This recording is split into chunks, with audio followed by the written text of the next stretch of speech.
Hello, gamers from around the world. This is Boxenberger, the video game enthusiast from Germany, and I would like to welcome you to your #1 podcast where we discuss everything that the world of gaming has to offer. News, games, technology, and we do that, of course, as every week with my co-host, Wandering Dutch. Welcome, my friend.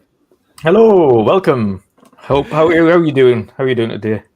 I'm glad to be back, and I'm excited to talk more Stormrite. Yeah. It's been a little minute. Last minute drop in here. Man, I'm excited as well. Because guys, we have a very special episode here today because we have Kelechi, the lead developer, right here, this window from Stormrite, an open world action RPG that looks absolutely stunning. And I'll have some footage up in a second.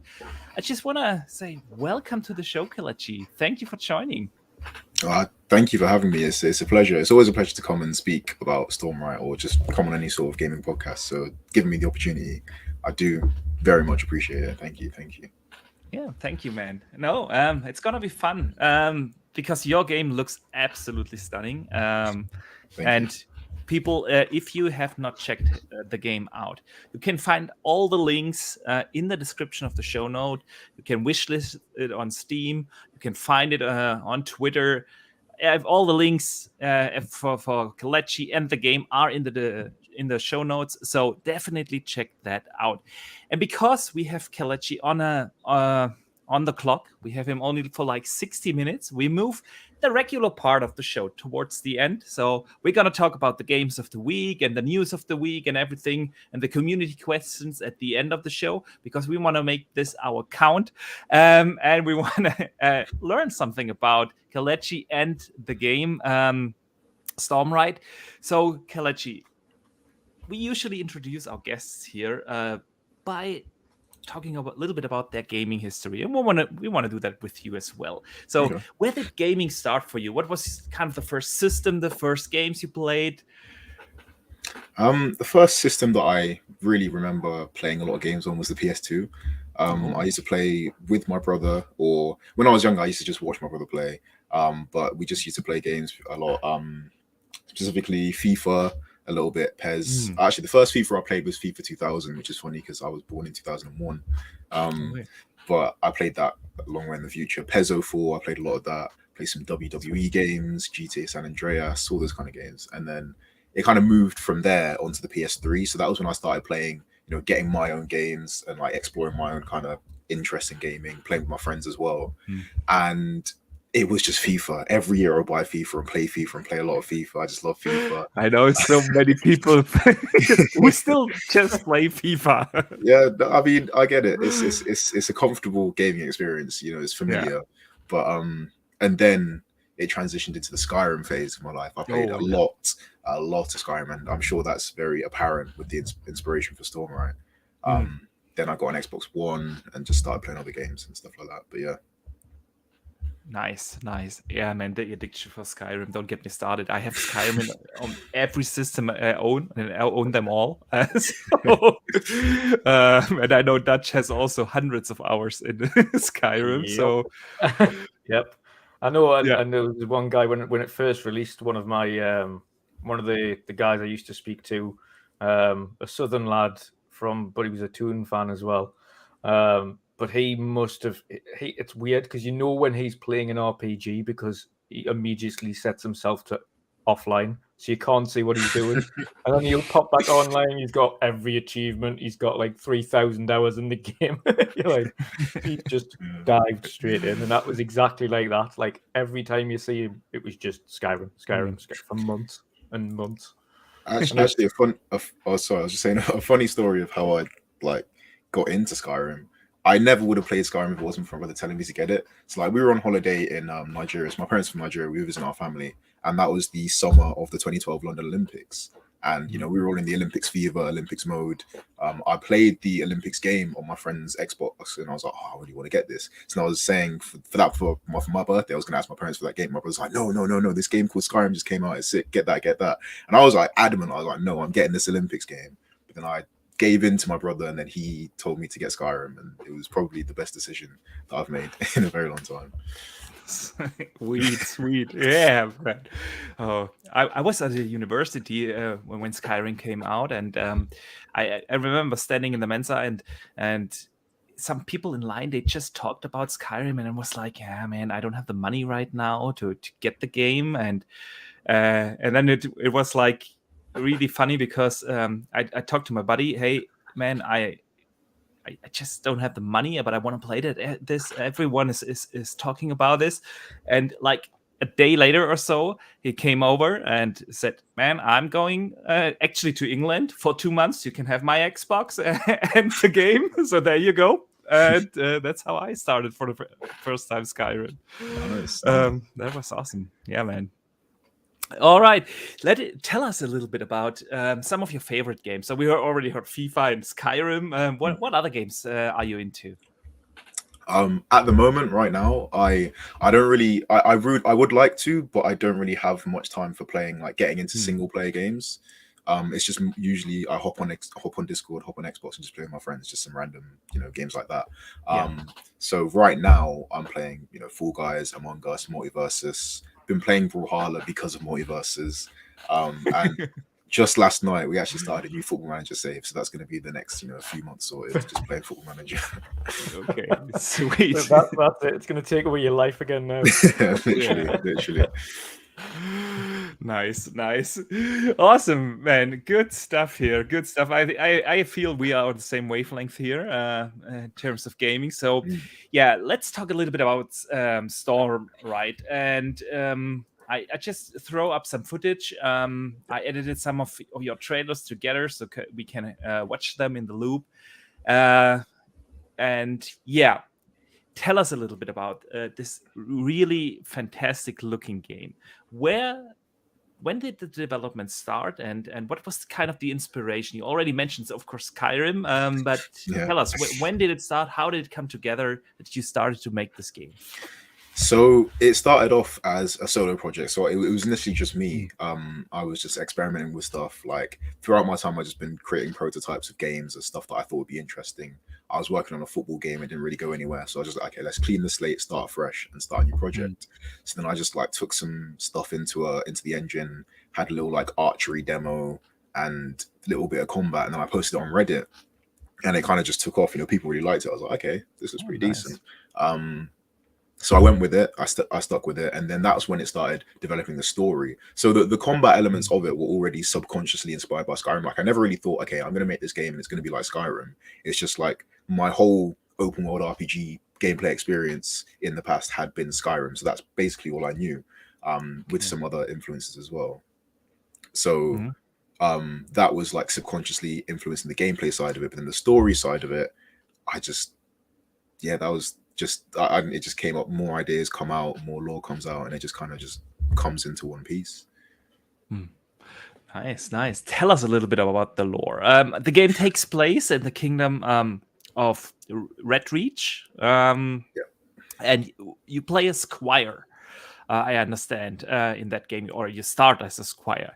But tell us a little bit about this world, the lore of the game. Yeah. Just quickly to touch on it, I said it started off as a solo project. It did, but then it went on to, now we've got 5 people on the team. So just to clarify, it's not a solo project anymore.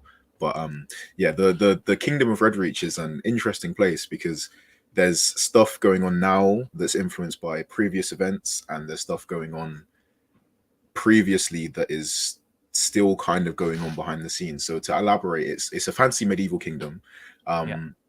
It's set historically. Obviously, this isn't a real place in history, so kind of like there isn't really a historical event or real world historical event that can be in the world itself, but it's kind of like after the fall of the Roman Empire, start of medieval ages kind of area. So the main conflict in the world and the game world right now is the conflict between the government of Redreach and the Skjold in the north. So essentially the government of Redreach want to expand and take control of the whole area, but the Skjold aren't having it. Redreach have been expanding and basically been taking over the whole place. And the part that you start in is a Redreach controlled area. So you're initially, training up to be a soldier for Redreach, but then in the future you can decide whether you want to join Redreach or fight against them, kind of thing. Okay, so that's there are multiple branches in the story you can take. So yeah.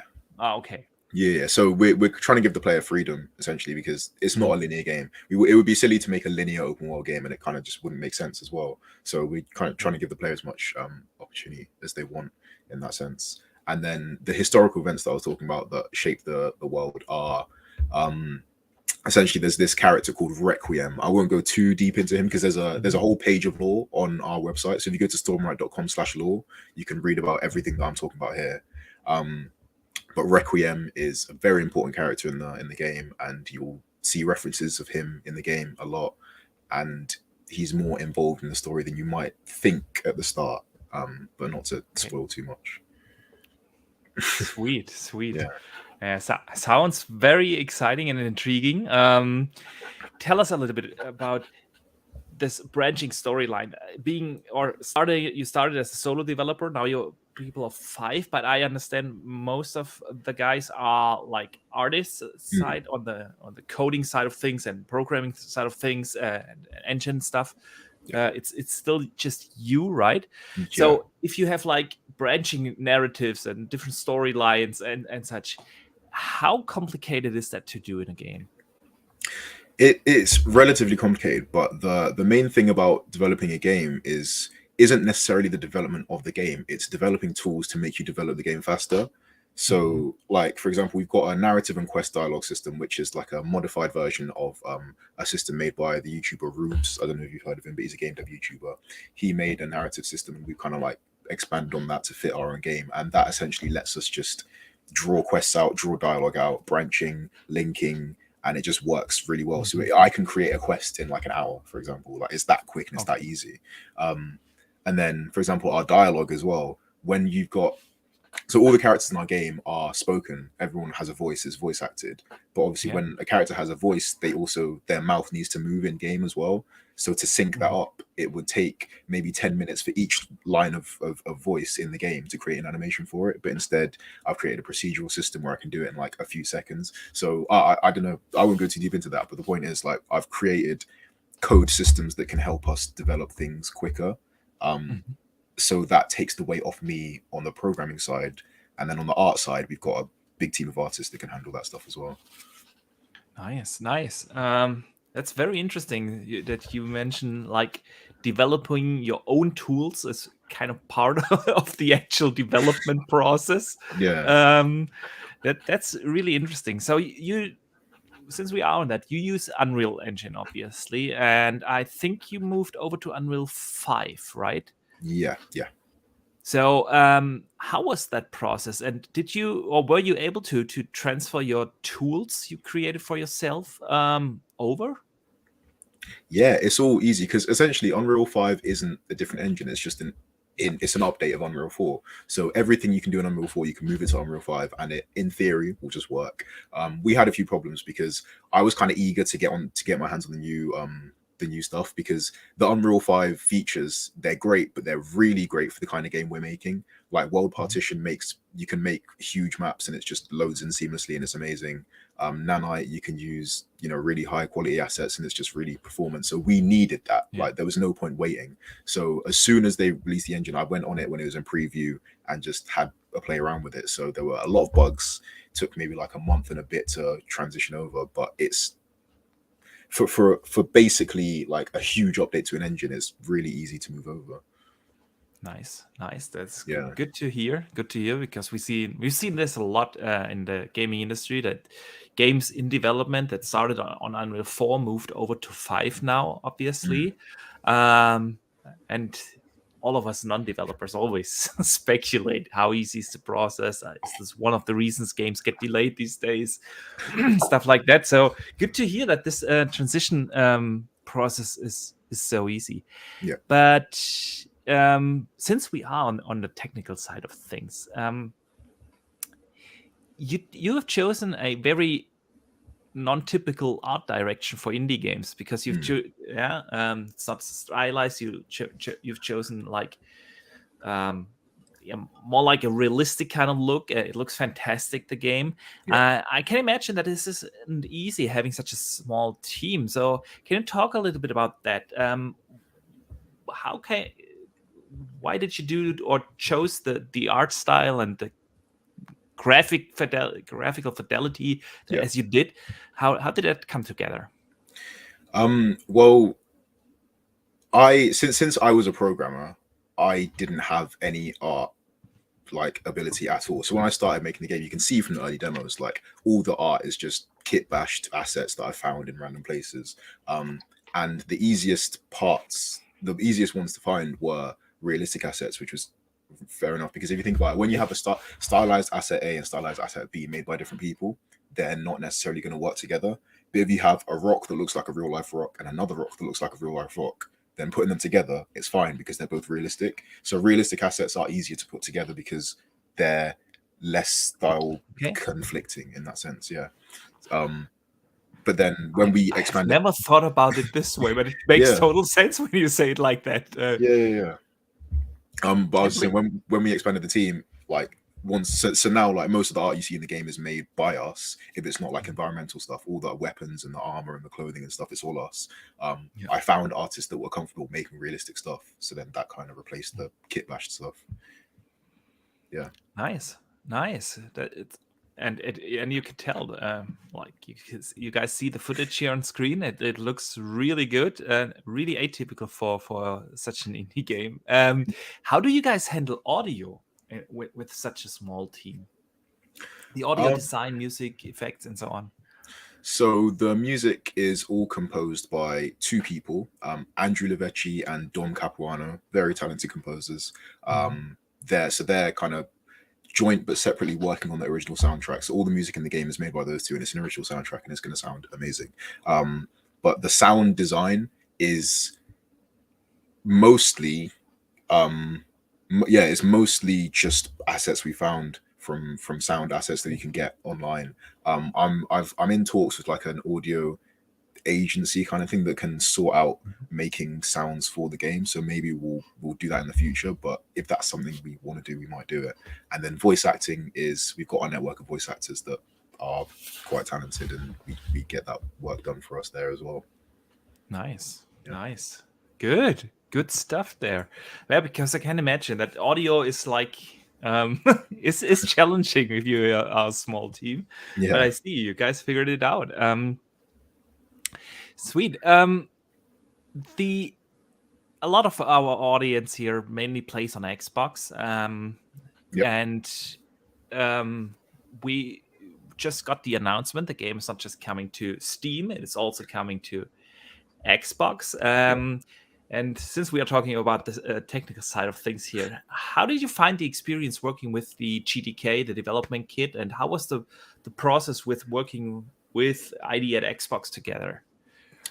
Yeah, so ID Xbox made it all easy. So you essentially fill out a form and you apply with your game and your game's details, and you send a video of the game or maybe a build of the game, and then they decide to accept or maybe reject you. I haven't heard from people that have been rejected, but I don't know if they reject much. It seems like they're just quite friendly to indie developers. So they accepted us on. They put our promotional content out there with the trailer, like the trailers on their channel, and they got us a lot of traffic. They retweeted our tweet, and they send you dev kits for free when you get on the program. So think about how, like, when you think about dev kits, and they could cost a lot. Like me at the time, I was a broke uni student, I could not afford that, but ID Xbox were kind enough to just send over some dev kits, and we can use them and develop on Xbox. So it's great, and they're really easy to use. That's as well. Cool. And they send you two dev kits, basically for free. Just that is fantastic. We've heard it many times that indie developers or ID at Xbox is a developer-friendly program, but we never really know what does that actually mean. And so, do they actually help you with like getting the game up and running on Xbox and the GTK, or is that mainly your task then? They help with that. Like they give you a dedicated rep, and you can ask them whatever questions about anything related to anything about your game or about Xbox, and they'll either answer it or put you through to someone who can answer it. So you can always get help if you have problems, and there's technical help available. It's amazing. It's a brilliant program, and I really commend Xbox for what they're doing for indie devs. Nice.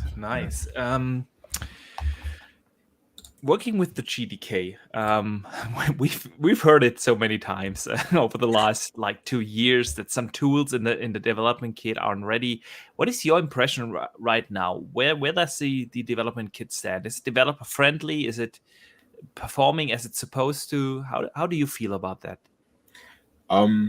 Yeah, not to go into too much detail about it, but Yeah. it's a great experience. I haven't had any problems personally. So yeah, it's great. Cool. It's brilliant. Good stuff. So why not launch it also on PlayStation or Nintendo? So PlayStation was just because of the barrier for seemingly the barrier for indie devs. Like there isn't an ID at PlayStation program, and there is a cost involved. There's some stuff you have to do with setting up a static IP and stuff like that. There's much more to the application, and it was quite hard for us. And then Nintendo or Switch specifically, it's just the performance, I guess, because it would be quite a task to downscale Stormrite to run on a Switch. So yeah. I can imagine. Yeah. So is that also the reason performance why it's not announced for the last gen consoles? Oh no, it's coming to Xbox One as well. Yeah. Oh, it is coming. Oh, so I missed that. Okay, so that's good to know. That's good to know. So making such an open world game, I can imagine you encounter a lot of issues, bugs, technical stuff. So how is the process for you guys, team of 5 people, in fleshing out the world, the characters, the enemies, the quest lines, and all the bugs around that? How do you guys do that? So the bug fixing is quite good. So we have an internal alpha that is available for the people that backed the Night tier above on Kickstarter. So they're in the Discord there. They can play the builds, they can give us bug reports, and then we fix those bugs and then release it to the alpha. So that's how we get our testing done. When it comes to fleshing out the world and building the world, it's just a case of like we concentrate on a small section of the game, a small area of the game, a small like part of the game, and then we just make sure that's up to scratch and it's good, then we move on.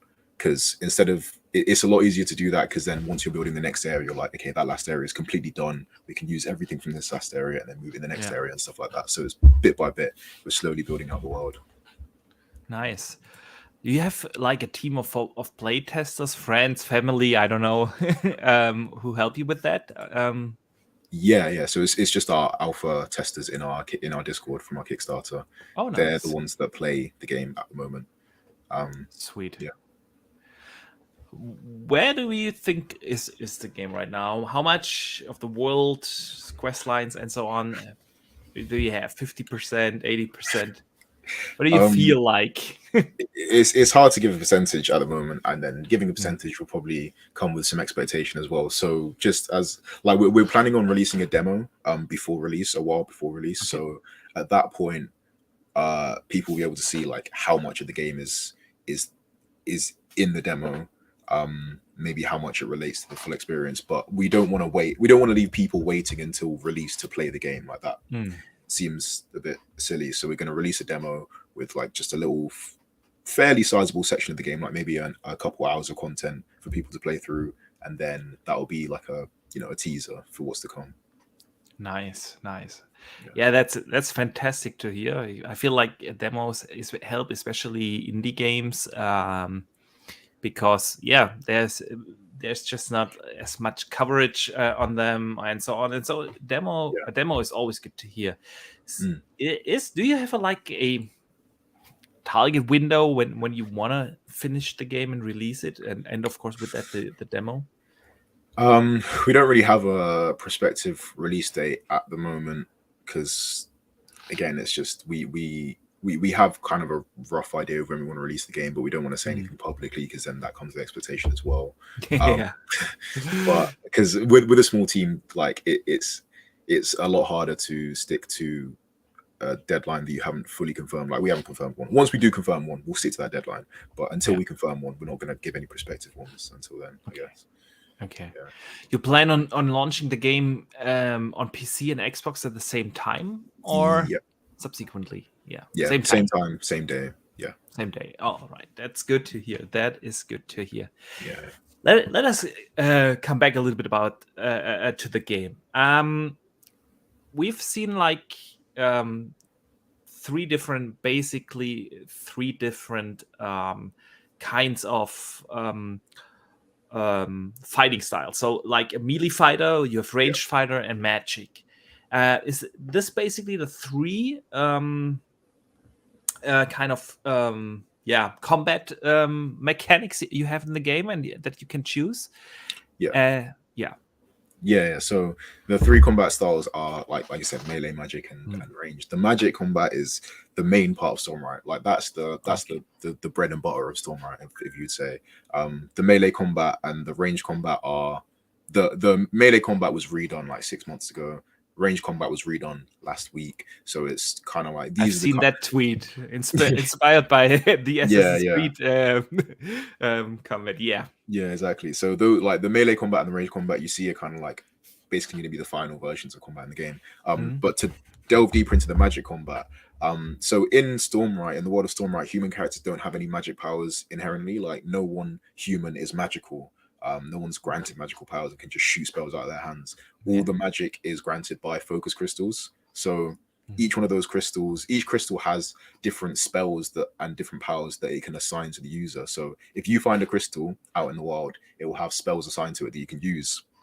And then as you get further into the game, you can add spells to that crystal as you improve your crystal mastery skills. And then you can kind of customize your crystals if you want. Certain crystals will have more spell slots, will have better abilities for certain spells. So like a flame crystal will be better with fire spells and stuff like that. So the only spells you can ever cast are the spells on the crystal that's equipped to you at the moment. Okay. So you can't just like switch between spells or just like click a button and use any spell you want in the game. You have to think about what spells you want to carry around with you. And the spells, if you deconstruct the spells, they're made of runes. So there's runes in the game, and each spell is essentially consisting of 3 runes. So if you want to add a spell to a crystal, then you have to be accustomed to those runes, have the scrolls for those runes ready to then put the spell onto the crystal. So it kind of all deconstructs into this runes create spells which give power through the focus crystals to the player kind of thing. So there's a clear source of the magic that you're using in the game. Nice. So it's basically like we don't have the classic mana bar or so. We have like these crystals giving us these powers.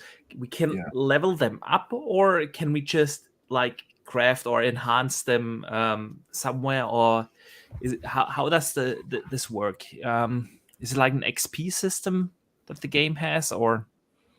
Yeah, so the mana bar, the typical mana bar you see in other games is not necessarily the same, but it's kind of the same. So when you cast spells, you're drawing power from the crystal. So if you use too much without giving the crystal a break, it will overdrive, and then you have to leave it for a while. So it's basically a mana system that fills up bar instead of takes it away.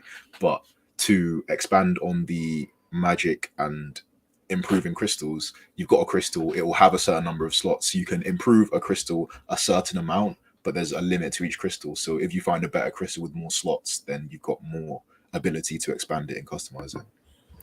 Gotcha.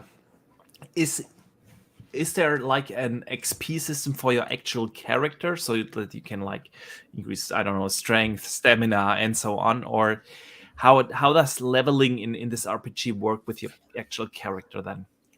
Yeah, so there's a skill tree, and as you level up, you can assign points in the skill tree and level up your character and however you want to level it up. But you won't be able to use all the stuff in the skill tree in a playthrough. So that forces you to next playthrough choose some different things, change the way your character plays and stuff like that. So you can't just max out your character and have everything in a playthrough. Nice. So you really have to focus on a certain ability. Is there the ability to like reskill?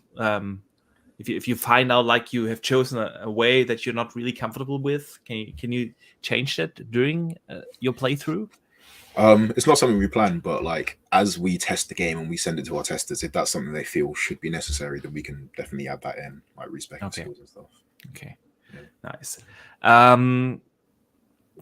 And like the squire itself, you start out, you have like probably not the same equipment like you have at the end. Is there an actual loot system? Is the game based around finding loot and stuff, or how do you change like your swords, your armor, and so on?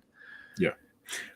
So yeah, the player starts off as a squire, literally a blank canvas, nothing on them. Then you go through your final day of training, which is essentially a tutorial, but it's not like a press this button to do this, press this button to do that tutorial. It's like a guided story tutorial. So then once you're done with that, you go through the quest, but as you go through the quest, you can pick up whatever weapons you want.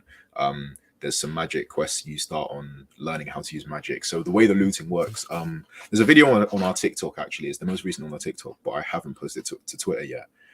It's essentially how looting works right now. You kill someone and you can take off whatever they were wearing and use it yourself. Kind of like Skyrim, essentially. Yeah. But obviously some special characters will have special armor that you can't take off. But for the most part, you can loot anything. Nice. That's cool. And crafting? What about crafting? It's a very common mechanic, obviously, in open world games. Can we craft something? Potentially. Like it's one of those things where I remember I saw a funny tweet a couple of days ago. It's just saying like every game seems to have crafting now, and some games just slap on crafting when they don't need crafting. And it kind of makes sense because if it feels like something again we need to do, like maybe you can craft your own weapons, you don't have to find them. But if it doesn't really need to be done, then I don't see why we would do it. Like in Skyrim, personally, I didn't craft much. I didn't. Obviously, there was I guess a need for it, but there wasn't an inherent, like in Minecraft, for example, you have to craft. In Skyrim, you don't. Yeah. I actually just crafted in Skyrim to level up and gain XP and use then the points on other skills. That's exactly why I crafted, not because I wanted the stuff. Gotcha. It makes total sense. That's what do you feel crafting in games?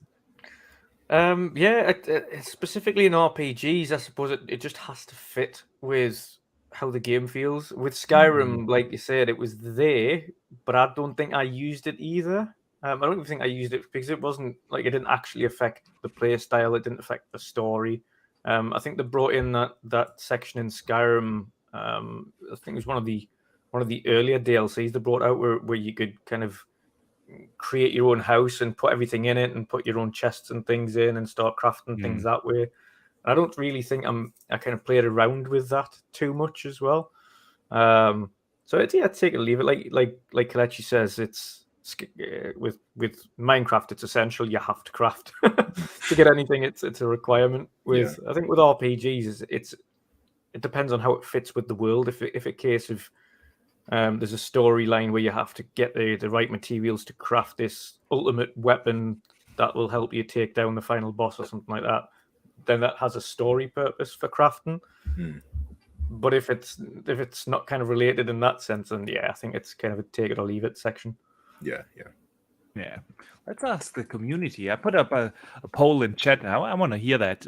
How do people in chat feel about that? So let's hear it from you guys as well. And let's continue the discussion while people are voting. Obviously.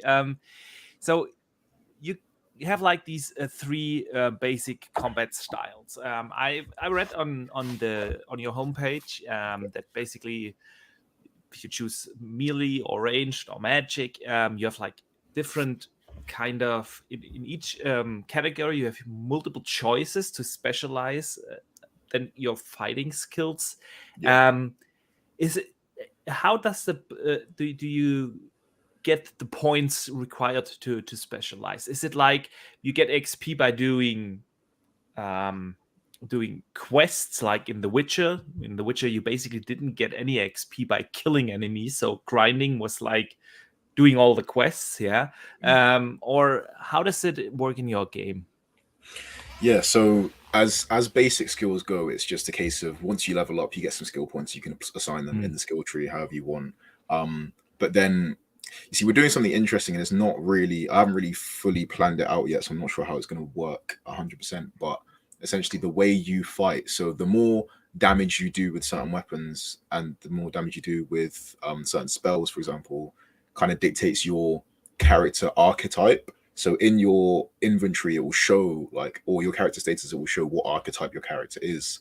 And then we've got the system for deciding what the archetype is, but we're still working on how that's going to implement with the game, how you can maybe use that to level stuff up and things. So that'll be interesting to look at as well. But within the skill trees, like for example, in Melee, there's two main branches. You've got the way you can go for just brute force, you know, power and whatever, or you can go on this side, which is more focused on dodging and evading and speed and agility and stuff. So there's kind of, like I said, like you read, sub branches within the branches. Sweet. Yeah.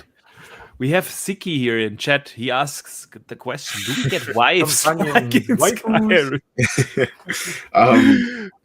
Unfortunately, there's no love interests in Stormrite, but there are companions actually, which is something I completely forgot to touch on. So essentially, companions are going to be, they're not. So in Skyrim, you've got companions that are story based. So each companion has a backstory. You find them and you recruit them and stuff. In Stormrite, they're much more just like blank canvases. So you go to a major city or a town or somewhere, and you can recruit a companion. And then they will have certain skills already based on where you recruit them. So if you go to like a magic school, you'll get a magic companion. If you go to an outpost, you'll get a melee one, stuff like that. And then you can give them equipment as they fight, they level up and they assign skills to stuff that they think is relevant. And then they just follow you on your travels. They have a randomly generated name, maybe a backstory as well, like a little 5-line backstory just for fun, just for lore and stuff. But the main thing is, once they die, they're dead. They're gone. You can't so bring them back. Permadeath for your companions, basically. Yeah, exactly. Yeah. So you've got to be careful about that. And there's also animal companions. We don't think we'll kill animal companions permanently, but you can have a human companion and an animal companion at the same time, but only one of each. One of each. Nice.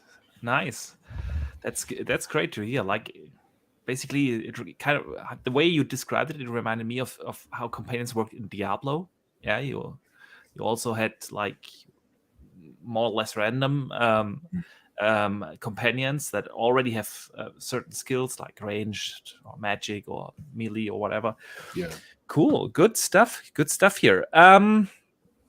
Dutch, before we go to the community questions for Kelechi, do you have anything you want to ask him? Yeah. It's been a while since obviously I had Kelechi on last year, I think it was now. God. Yeah. It has been a while. It's been a while. But yeah, of course, last time I seen you had very grand plans for the game. Very grand indeed. Both in terms of the story and obviously you've got multiple factions, two different kind of sides. To that, how has it been building up? And I think you had plans on building kind of city for one of them, and the other one was a little bit more not roguish, but a little different to that. How has it been building up those two factions?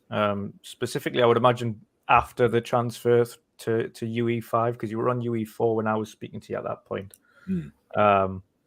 How's it been kind of building up those two factions? And I would imagine, thanks to the tools you've got in UE5 now, as you mentioned before, with the map generation capabilities, etc., you've been able to craft probably a much better or bigger kind of cityscape or something for these individual places.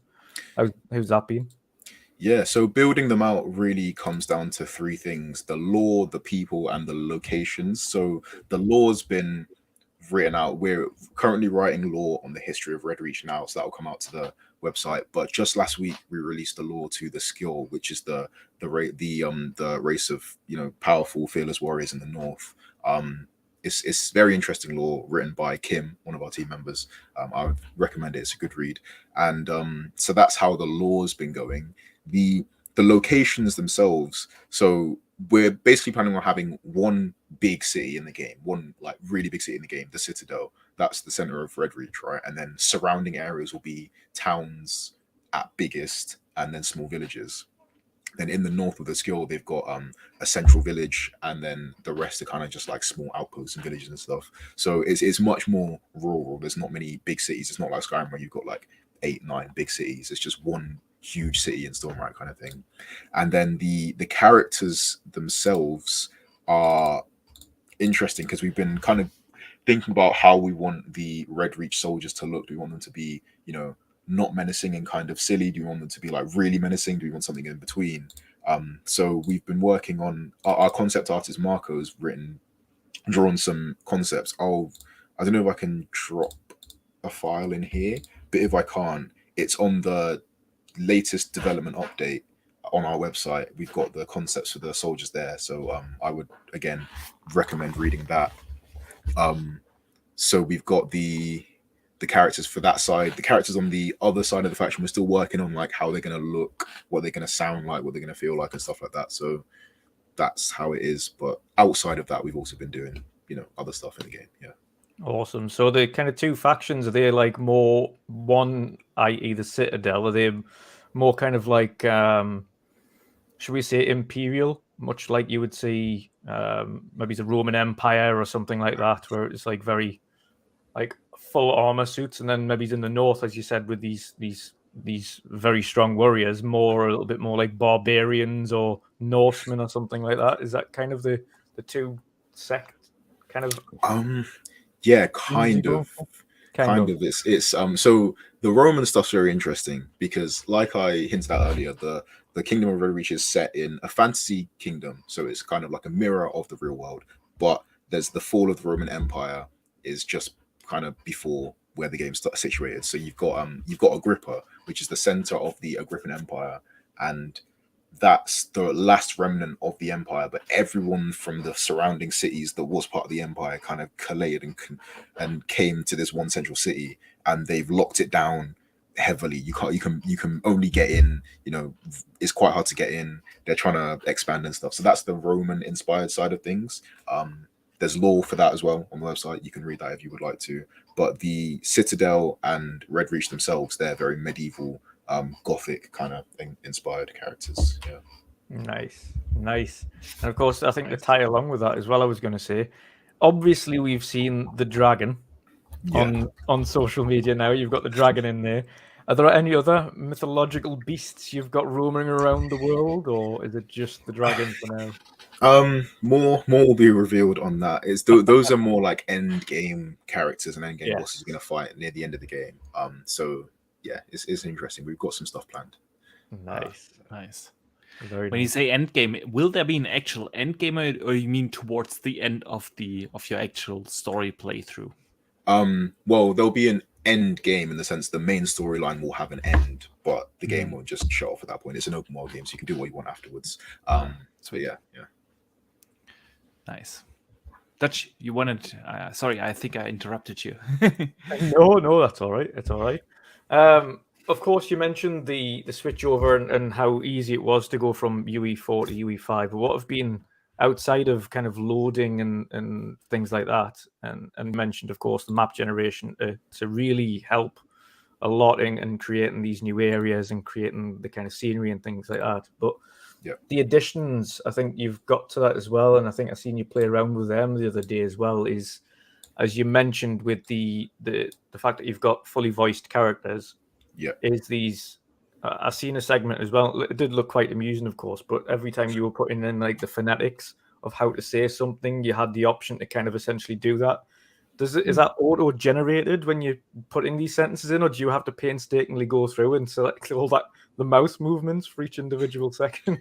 Oh, well, yeah, that's the thing. Before, we had to kind of do that.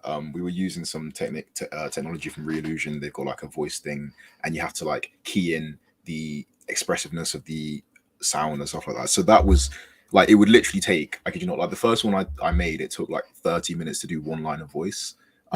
Then once I got better, it was still like 10 minutes for a line of voice. And think about how many lines of voice there are in the game. So it just was not feasible. So now I've got a system where you feed in an audio file to a Python script and it just farts out code.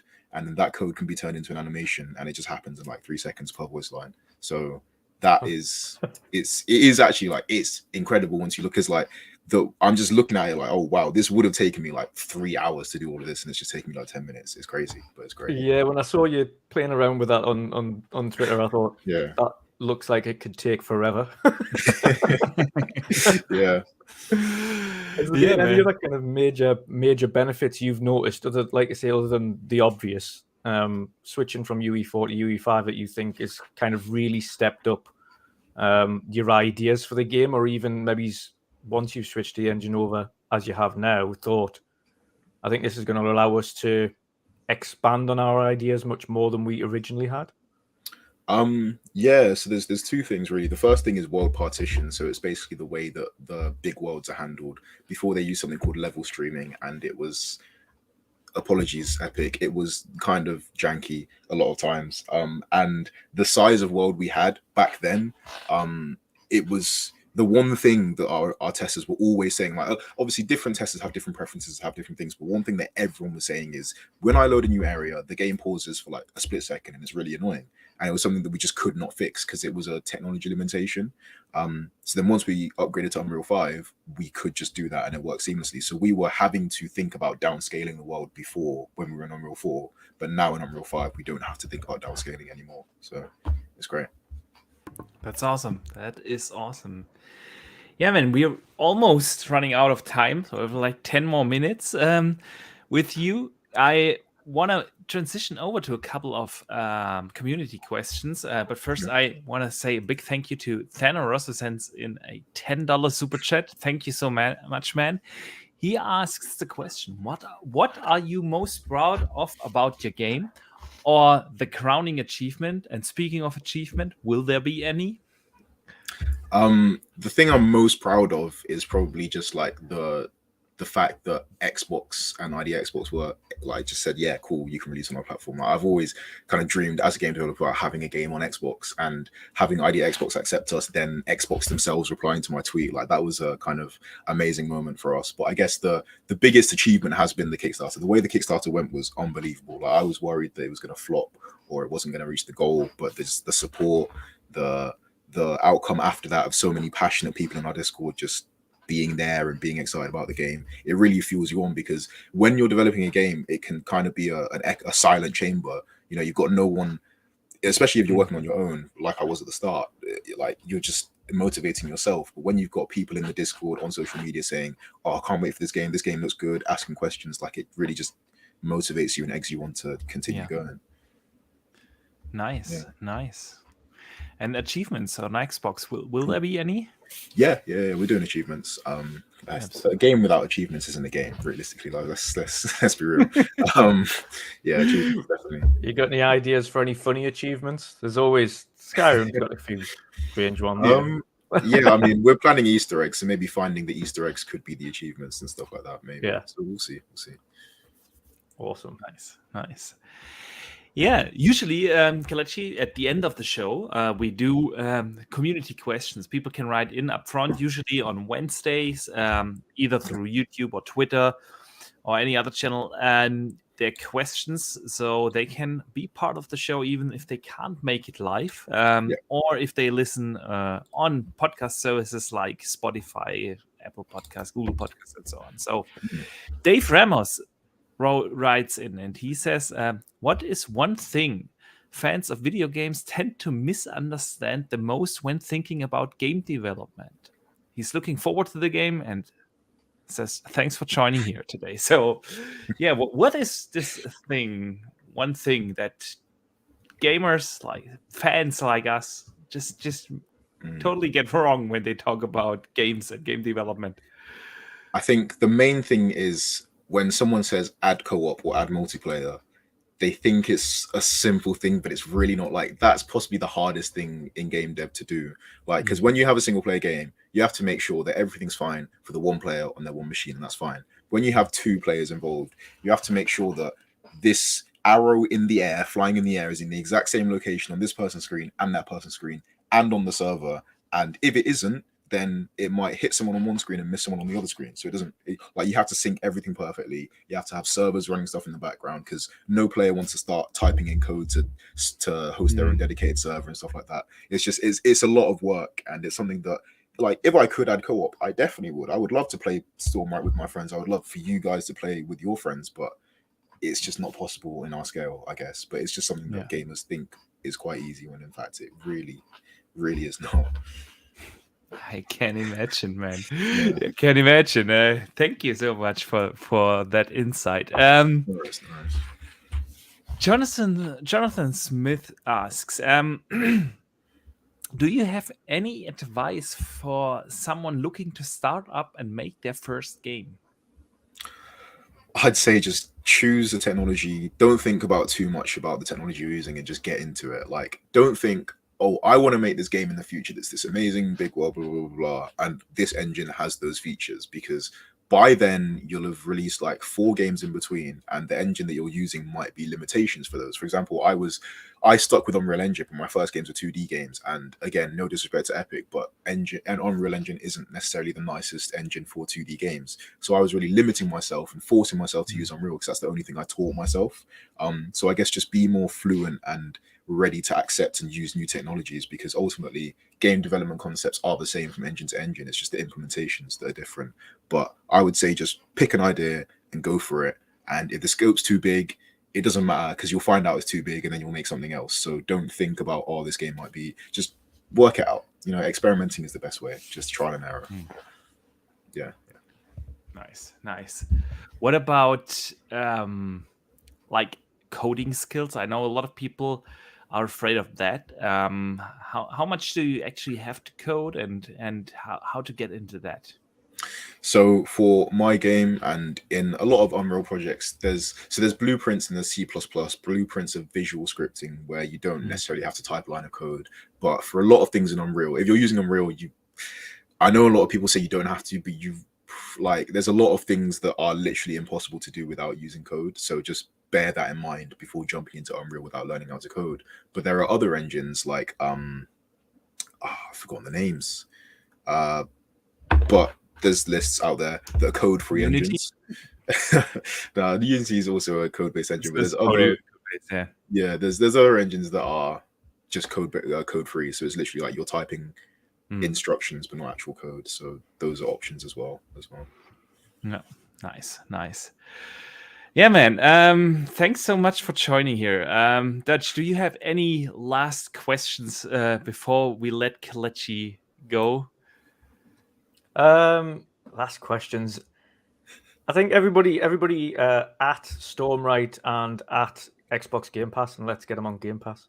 I know he's had that big push. He's been retweeting that recently, saying as well, I would love to see this game on Game Pass. And to be honest, I think that would be, we know for indie games specifically, it is a massive thing, not only to get on Game Pass in general, but financially it covers a certain part of the development process as well, if not maybe a large section of it, or wages, whatever. But also it gets so many eyes on the game as well that you might not necessarily have got on it through just sales. So I think that for any indie game as well is a massive kind of another crowning achievement, not only to get on Xbox but to get on Game Pass, whether that be at launch or just after, would be, I think, massive for Kelechi and the team. So but no, from me again, Kelechi, it's awesome to speak. It's awesome to hear kind of the updates and thing from yourself and the game's development over time. And I was proud as well when you had that world premiere of new gameplay to send across for the indie showcase. So thank you for that again. No worries. But yeah, massive shout out to you. The game looks absolutely awesome. I'm looking forward to losing many hours in this game like I did with Skyrim. Thank you. Exploring the world. To be honest, the one thing that I love more about these games specifically isn't so much the combat and things like that. For me, it's the exploration of the world you create. And looking at all these different biomes you've got going and all these different areas and towns and cities. I'm looking forward to exploring what you've kind of crafted and the world you've made more than anything else. So it's looking really interesting so far, and I can't wait to play it. Thank you. Absolutely, I couldn't agree more, Dutch. The game looks absolutely fantastic. So, thanks again for taking the time to come on here today. Give our best to the rest of the team. Thank you. So far, it looks absolutely amazing, and maybe we can have you back on the show a little closer to launch and see what kind of progress you made. It was an absolute blast to chat with you, man. Thank you so much again. Tell people again where they can find the game, where they can find you, and where they can get their updates on the development progress. Nice. Yeah. So first of all, I just want to say thank you so much for having me on. Like I said, it's a pleasure talking about Stormrite, and I love being here. And thank you to everyone in the chat as well. There's a lot of supporting messages. Thank you so much. I'll go through and reply to some of them in the chat before I leave. But talking about where to find Stormrite, I guess the main thing is whatever social media you're on, we're on there. We're on Twitter, we're on Instagram, we're on TikTok, we're kind of on Facebook. So just whatever's more comfortable for you. On every single one of those, it's at Stormrite Game, no spaces, no underscores, no nothing. So just wherever you want to go, then that's all for you, because we post updates to all of them. But the main thing that I would plead, I'm pleading that is, if you do have a Steam account, we would really, really appreciate it if you could wish this on Steam, because that helps so much with visibility. Steam essentially say, oh, this game's getting a lot of wish lists, it's looking good, people like it, let's show it to more people. And the one thing I want from Stormrite is for more people to play the game. That's why I'm so excited about maybe if we could get on on Game Pass. I just want more people to play the game. So yeah, just any way to spread the word. Wish lists are amazing. So guys, you heard it. You click right now here in the description of the show note. You will find the link directly to Steam, and you're gonna wishlist it. Help Kaleshi out. Spread the word. The game looks absolutely fantastic. Again, man, thank you so much for coming on. It's been a blast. And yeah, we will continue with the show, guys. You can stay in the chat. One last thing, I forgot to close that poll I put up about crafting in games. Let's hear the results. I just see that. So we have like 60% say they like it if it makes sense. 20% says it's not required. Another 20% say no. Say yes. Every game needs that. So there you go. Some input. But again, thanks for coming on, man. You have a great day, and we talk to each other soon. See you, man. Thanks for having me. Have a great day too. Bye, chat as well. Thank you. Bye. Cheers, Kaleshi. All right, Dutch. That was awesome, man. That was absolutely awesome. Stormrite. I have that on my radar. And we have another hour. I hope you do. Yeah. Yes. Right. All right, chat. We have breaking news. High on Life just got delayed. Will it end, Dutch? Will it end? It's never going to end. At this rate, I'm going to play Call of Duty and FIFA 23, and that's it. That's about it. If Callisto gets delayed, I think I'm going to just turn the Xbox off and read a book. You know what else got delayed this week? Since we last spoke, Deliver Us Mars. Yeah. February 2nd. Evil West. Well, just to mid-November, but another delay. Yeah. And now, High on Life is now coming. Hang on, where the news just broke during our interview with Kalechi, so it's delayed to December 13th. Oh, that's my wife's birthday. The one positive thing of that is that's through our kind of industry shutdown period. So, so yay! But yay! Well, Dutch, we're gonna play it over the Christmas break. It might not be the worst time to launch an actual game, because could be a great time. Few games that are still coming out this year, the very few games that are still coming this year, they are yet now like what? And it comes now. It comes out. It also comes out after God of War as well. So I think it's exactly with a little bit of like a month in between. So people will have finished God of War. So it might not be the worst time to launch the game. At least they were smart enough to not push it to 23, because I feel like if you push your game, especially a smaller game that does not have like the big buzz around it and the big marketing budgets around it, they kind of will get buried in 23. Oh god, 23 is just obscene now. It is ridiculous with the amount of games coming out in 2023. I have absolutely no idea how I'm going to keep up. And specifically when You you're and me doing a both. podcast like us, when we talk about games that are out and how we find certain games, and if all of the games are all out within the space of 2 months, we're just like, I don't know because I haven't had a chance to play them all yet. Indeed. Ugh. Yeah, man. So the good news of the week is, though, Gotham Knights went gold. Yes, it did. It did. So it looks like, well, hang on. What did I mess up right went now? big and I went forgot to small. change the overlay. There we go. So we've been talking about RPGs now for an entire hour. So I've just letting some footage of The Witcher run here in parallel. Yes. Because that game, I'm just gonna do another playthrough of this of The Witcher this year. You're not gonna wait until it's got its patch and then do it. I'm doing another one when the patch drops. No, just kidding. You think that patch is still coming this year? Yeah, I think the patch will still come this year. You know what they did with Cyberpunk? It just drops out of nowhere. And the patch is here. There you go. Yeah, that was weird. That was so weird. Like the worst timing ever. Like right in between Dying Light 2, Elden Ring, and what was the other game? Horizon Forbidden West, and they just dropped it in the middle of nowhere without making any buzz about it. They could have actually used that as kind of a soft relaunch of the game, but no.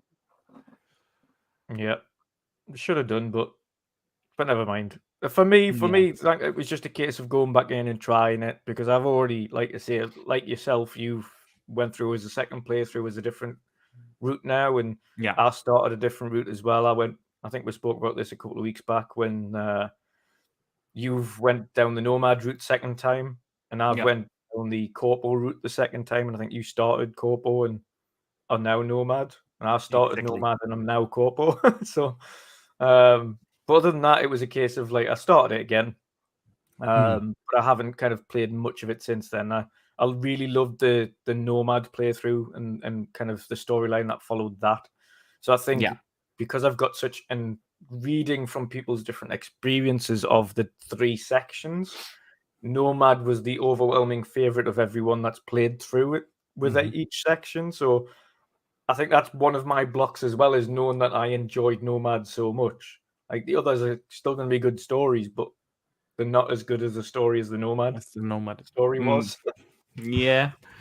Well, without putting out any spoilers, towards the end of the game, even though I started as a corpo, I kind of felt like a Nomad. So I wonder where the story will branch now in my actual Nomad playthrough. So yeah, I have to continue. It's really good actually. Like the Nomad, and of course you spend a lot of time out in the desert section as a Nomad, and there's a lot more story missions based out there.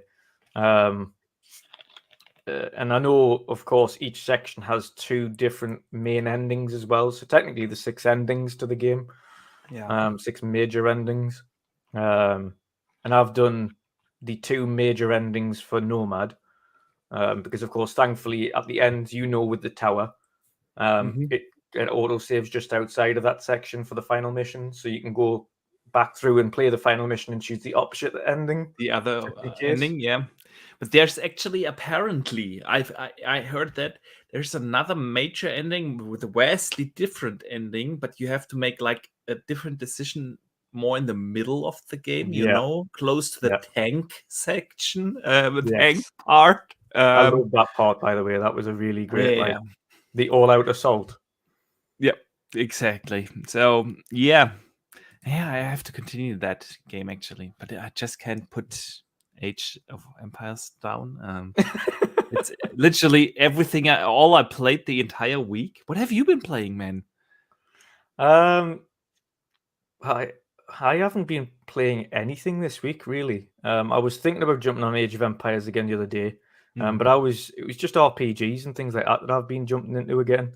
More JRPGs than Skyrim or anything. Although I have got Skyrim downloaded, the Series X enhanced version of it and things like that. And I was thinking about jumping in and doing another playthrough because I did start it off again not too long ago, it's and obviously good. went through the original town section. And I was like, right, I'm putting it down because I'm not really in the mood for it. But I know if I get started and I get into it, I'll just not put it down. So I'm thinking about doing another Skyrim playthrough. To be honest, it's been a while. It's been a long while. I'm going on vacation on Saturday. I'm actually thinking about doing a playthrough on my Switch again. Oh yes, definitely. Maybe. I also have The Witcher on the Switch. So I don't know. Yeah, we shall see. We shall see. But yeah, man. We were talking. One game again was announced today because it's QuakeCon this week. Yeah. I actually wanted to transition over to that. Yeah, nice.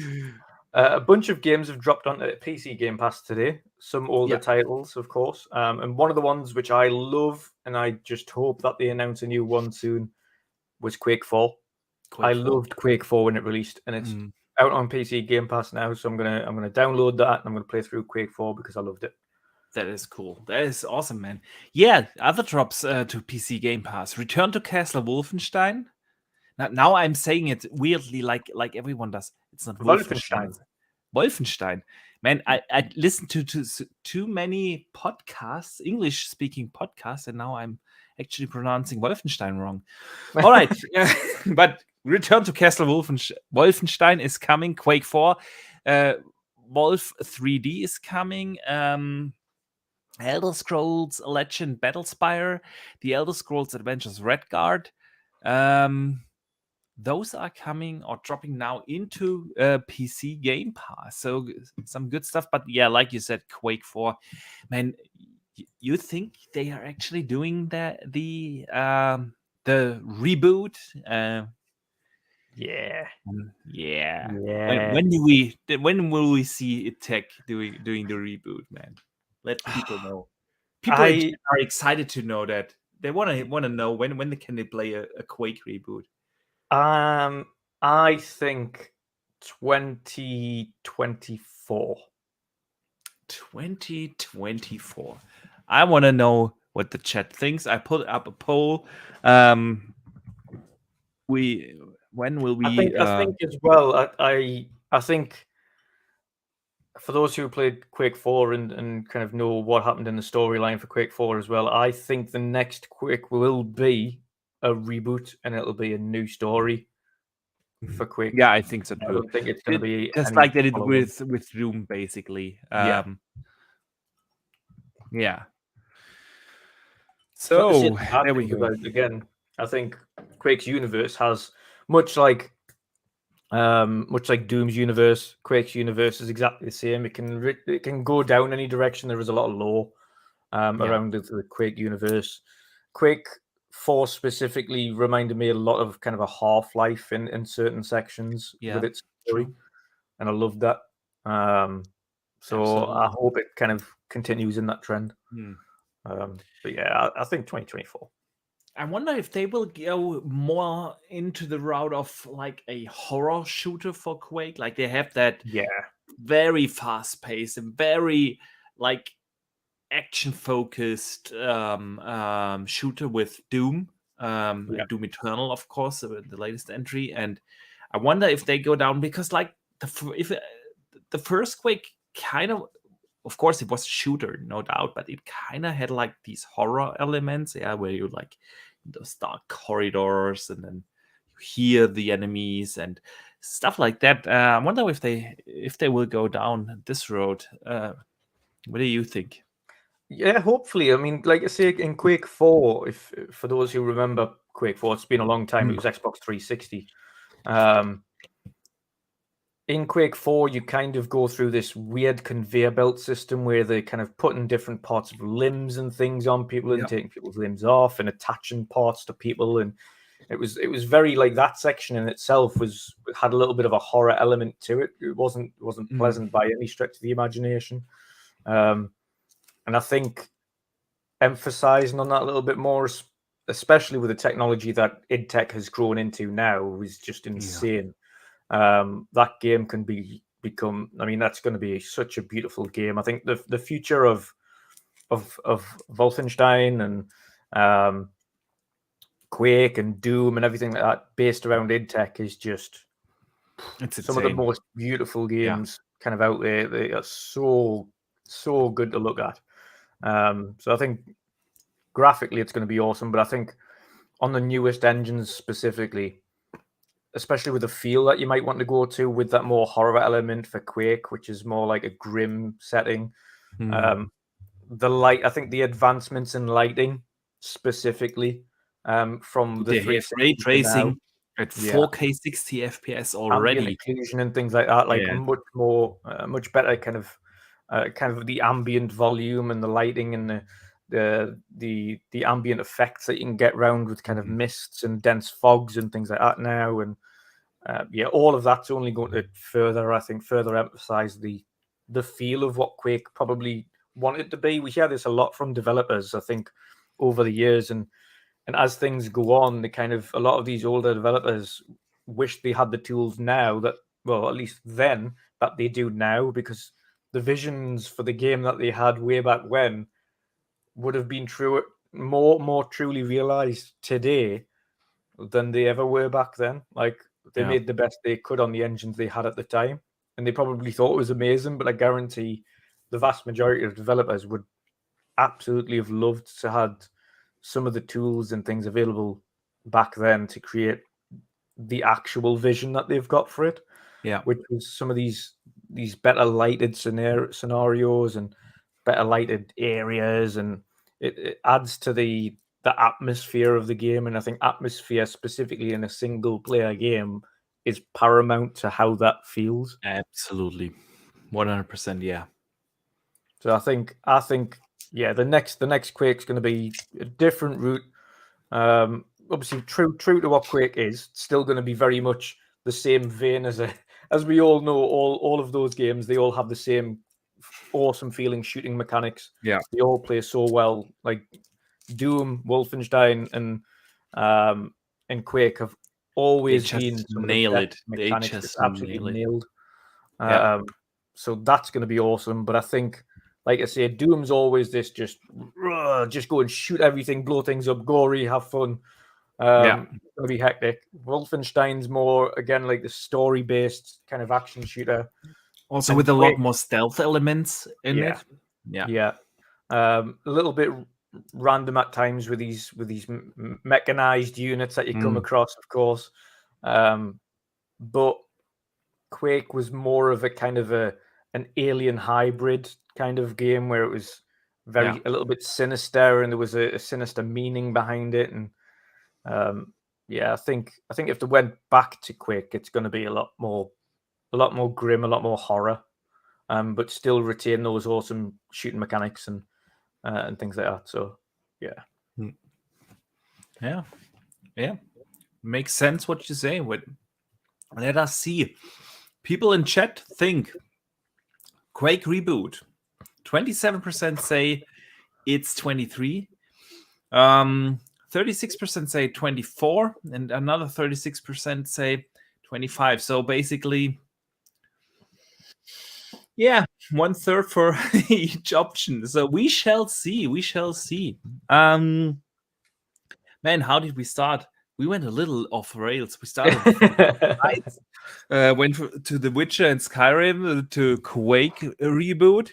Yeah. Always happens. We have like a list here of topics we want to talk about, and we get to 2 of them, and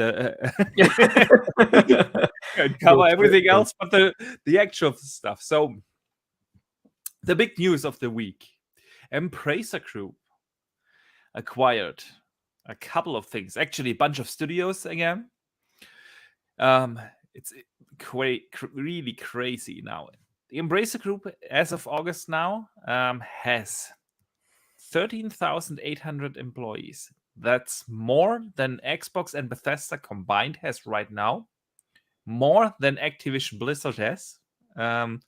Just to give some perspective. From 40 different countries, 120 internal development studios. 850 owned or controlled IPs, 220 games in development, 25 of them are AAA games that are expected in the next 4 years. And now they acquired not just a couple of more studios, but they also got the rights for The Hobbit and Lord of the Rings. Man, I want to hear your thoughts on this. The last part, I think, is huge for Embracer Group. Indeed. Huge. And I'm not talking just, I mean, the timing couldn't be better. The fact that the new Amazon show has just landed or is just landing next month. Yeah.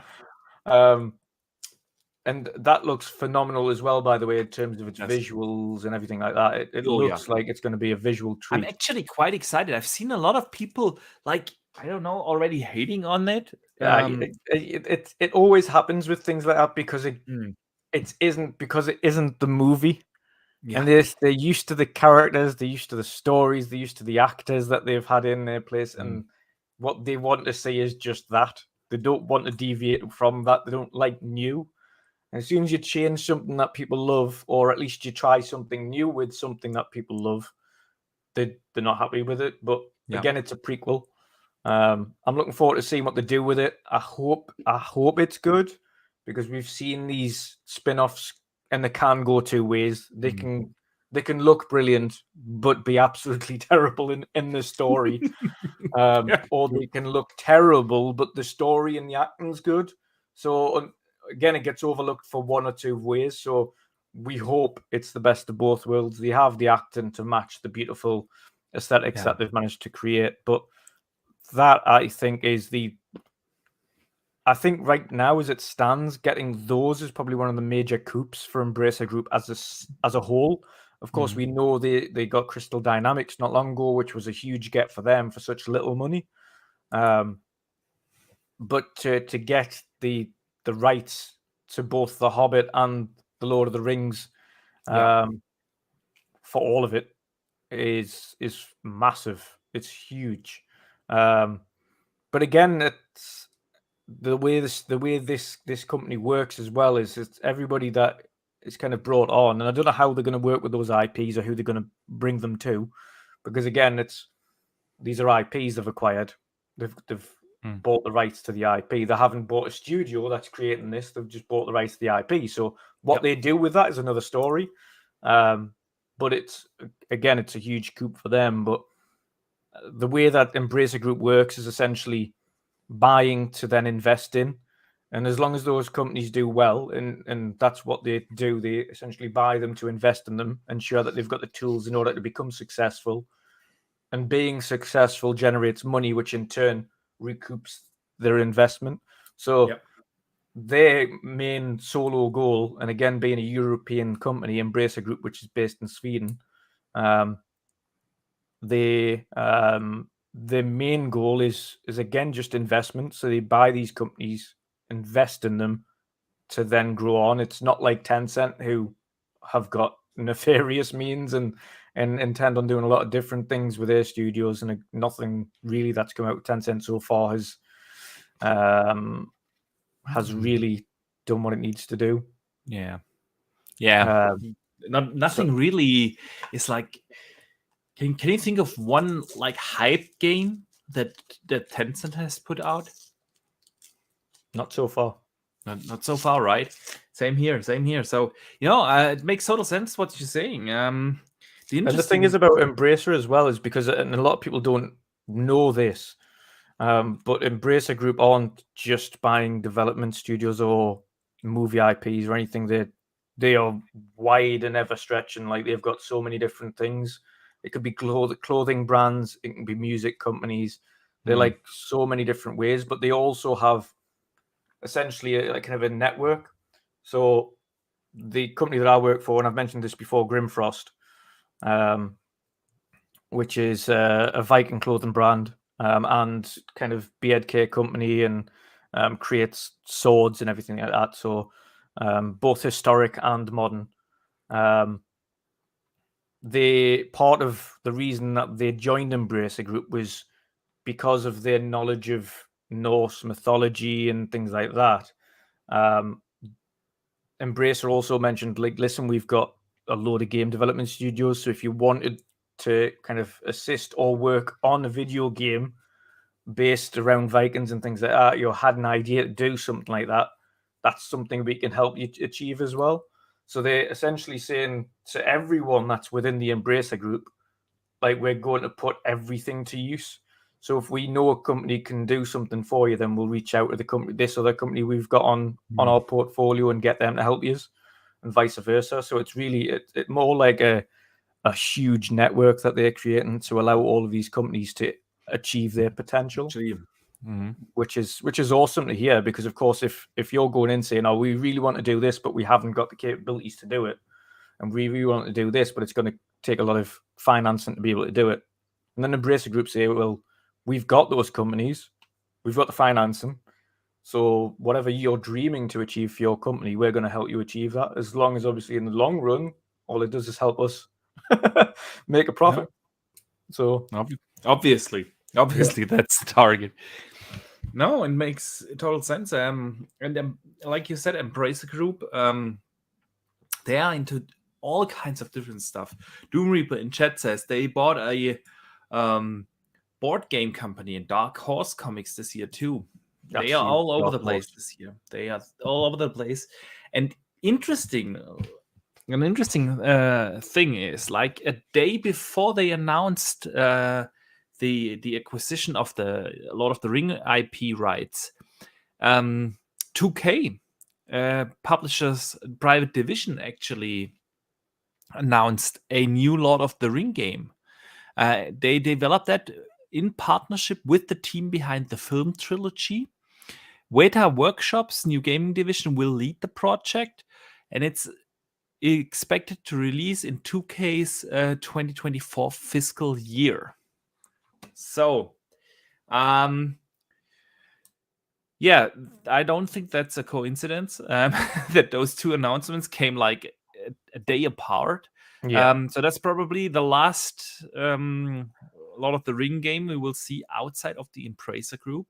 Yeah. Because, like, previously signed contracts, you guys know how that stuff works. But yeah, that's interesting. What do you expect from that game, from Private Division, 2K, and Weta Workshop?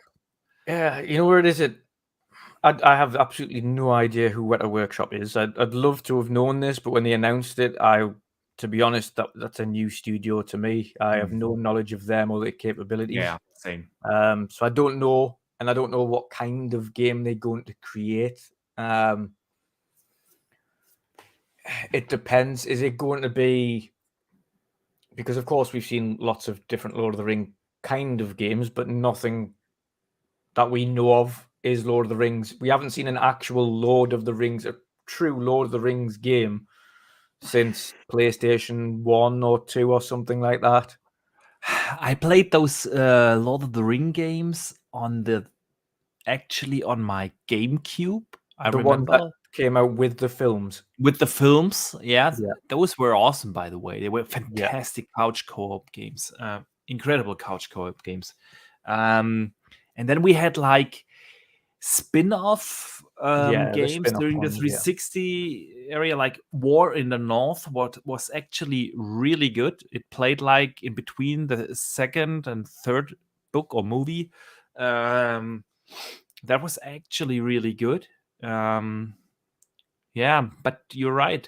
And then we had like the Shadow of War, and but they were those are also not just based in the lore, not tied in with any of the Tolkien stories. So, and I think what they're really missing personally, and this is the same for a lot of these games as well. And this is probably one thing that benefits The Witcher, because unlike The Witcher previously, is The Witcher game was there, or at least you had the books, then the game, and then the TV series. And thankfully, the TV series only just enhanced what we had played in the game, and it was awesome. But what we've got with Lord of the Rings is no one's really created something that feels like the Lord of the Rings. There isn't like a massive these awesome, like going to the Elvish city or going to Rivendell. Like, you don't really have any of that in those a goosebump game. moments. Yeah. And I think that's what they really need, is have this epic Lord of the Rings game where you essentially reenact the films, because people love the film for the awesome adventure that it took it on, and maybe have the option to, even if you did it in a GTA 5 style, where you're going through essentially as the hobbits in one section, and then you kind of switch over and play through another section as one of the Knight of Gondor. I keep forgetting the name of them all now. It's been a while since I've seen them, but the King of Gondor, or you go over this and you play as the dwarf or such and such, or Gandalf for a section, and then you come back to the hobbits and play through the next kind of stealthy section there to continue it. Or there's the thing with the games is that there hasn't been something that feels like Lord of the Rings. It's something in a Lord of the Rings universe, but nothing that really brings the magic of what the film was originally. And I think that's, if they're going to create anything with the IP, I think that's really what they should be looking to try and do, is reenact some of that magic. Yeah. Oh, good point. Yeah. Yeah, no, I think you nailed it. But the thing is, I mean, don't get me wrong. Like Shadow of War was fantastic, or both of the Shadow of Mordor and Shadow of War, but both were fantastic games. I really enjoyed them. They had like the same free flow combat system, like the Arkham games. They had that amazing Nemesis system. Yes, it had its bugs, but come on, guys, it was like a developer actually thought of a new gameplay mechanic, and that was a very interesting one. It has so much potential. But yeah, in terms of like you said, like lore and like these jaw-dropping moments where you have like, this first time the city, what was it called? The elves, the city of the elves. Blanking on it right now. You know what I mean? Like kind of these moments. I think, but because of the movies are such masterpieces and like really milestones in movie history, if we're honest, it's kind of hard to recapture those kind of moments in a game. But yeah, we shall see what they do with it. It's been a while since the movies came out, 20 years. I still, from time to time, watch them. Do the test of time. Like every time you watch them, they still look great. They still absolutely epic moments. Indeed. So yeah, we shall see what they will do with that IP. The potential is there, the lore is there, and like you said, with the Amazon thing series coming now, maybe someone will try to recapture that Tolkien feeling in a game. So yeah, we shall see. Let's talk about not cheesy, what's a good English word? Like the controversial, the the topic of the week, and that is Hideo Kojima's game. You know which I'm talking about. Yes, that's Stranding, the FedEx simulator, like people call it, is seemingly teased by Xbox PC Game Pass. Yes, they keep changing the. It's obviously Death Stranding. Yeah, and every day the Game Pass PC keeps changing the photo. They've done it again today. They've changed the profile photo again like to another three different now. Three different ones. Yeah, it is obviously I've played the game on PC myself on Steam. It is a beautiful looking game. Don't get us wrong, and to be honest, it's better than I thought. I think I spoke about this before. I wasn't thinking much. I picked it up for £11 on sale, so I got it really cheap, which was really the only time I was going to pick it up anyway. Because of course, when you've got a game that you're not entirely convinced you like, you don't want to spend big money on it in case you hate it and you think, oh God, I've just wasted 50, 60 on it. But no, I picked it up dirt cheap, and for what I paid, it was worth every penny. It's a very interesting game, a very interesting story. If you haven't already played it and you like more in-depth stories, I think you'd probably enjoy it. The mechanics are a little bit different to get used to. There is a lot of. Have you played it yet or not? I didn't finish. When the game came out, a good friend of mine who is like a religious, Hideo Kojima friend, he gave me the disc. I tried it for like, I don't know, 3-4 hours, and I fell like asleep 2 times during those 3 hours. I'm just not a Kojima fan. I just can't get into his games. It's like I want to play a game, don't watch a movie, and it's so lengthy, and the story is always so weird and confusing, and it's really hard to keep to follow. And like, I know people always say like, oh, the gameplay mechanics in Metal Gear, they were revolutionary. They were like mediocre cover shooter mechanics at best. I don't get the hype around Kojima, and the fact that Death Stranding is coming to Xbox PC Game Pass doesn't change that. I actually re-downloaded the game now because I have now the PS Plus Extra subscription and it's in there.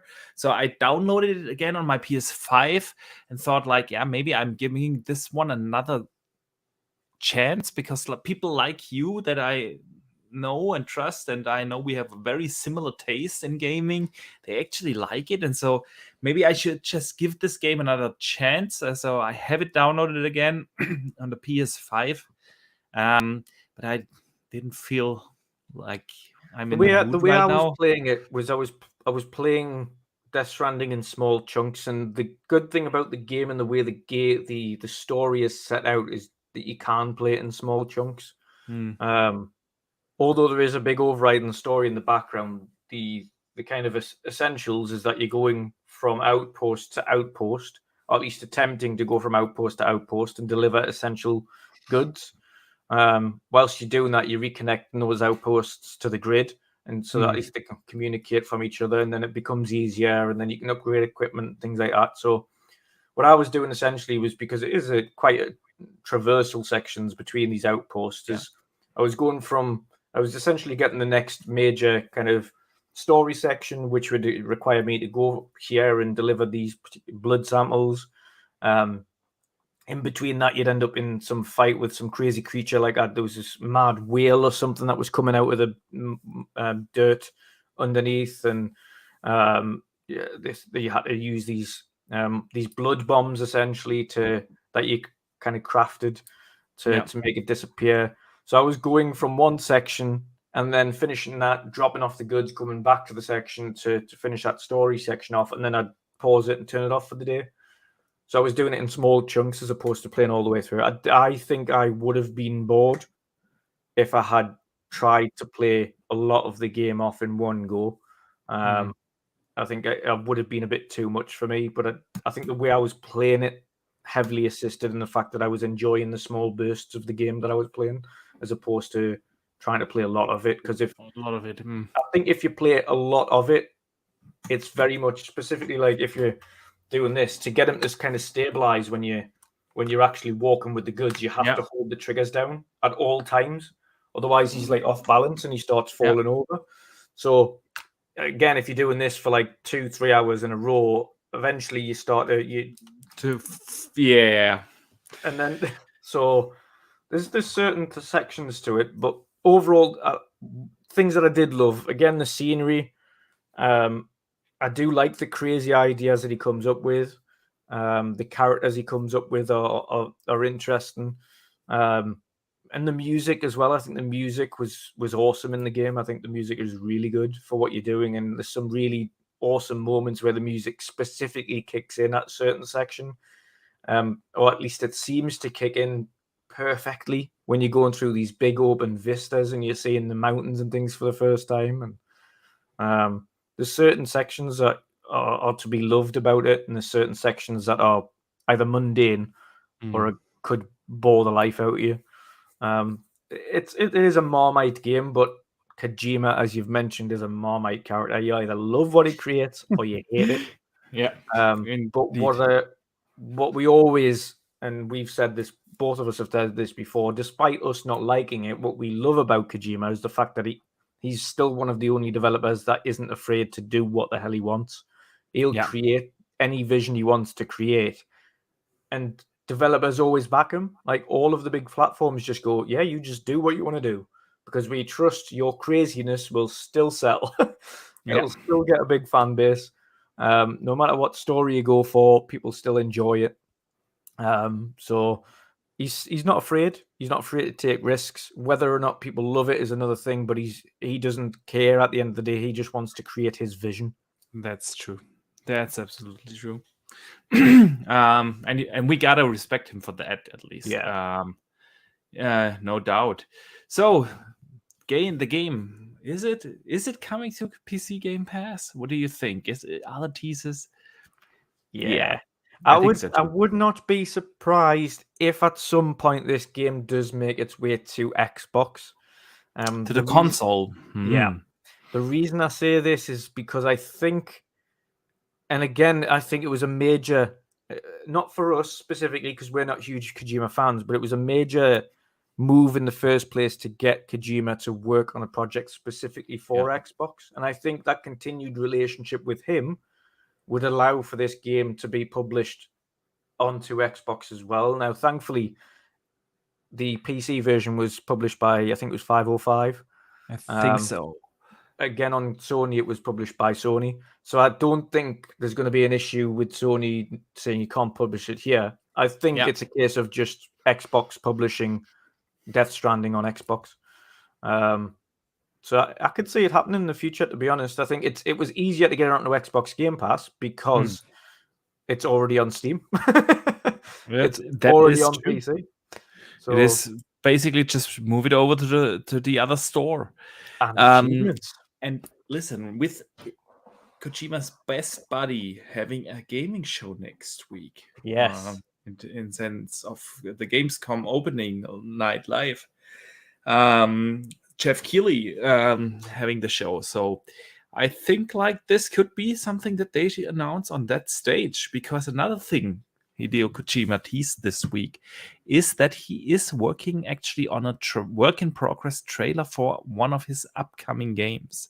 He posted like a screenshot or a picture he took from him editing something, and he said, well, it's a work in progress trailer for an upcoming project. We don't know anything if that's gonna be shown at Jeff Keighley's show, but you know, things usually, or timings are usually not a coincidence. Xbox teasing this now, Jeff having the show next week, and him working on a trailer. I think there's something Kojima related coming. Yes, whether it's Gamescom or whether or not it's a work in progress trailer that will be at the Game Awards, is another thing. I'm personally not expecting much at all from Gamescom this year. I think any big announcements left this year will be at the Game Awards. I think if Kojima has something to show off, I think it will be at the Game Awards. That could also very well happen, of course.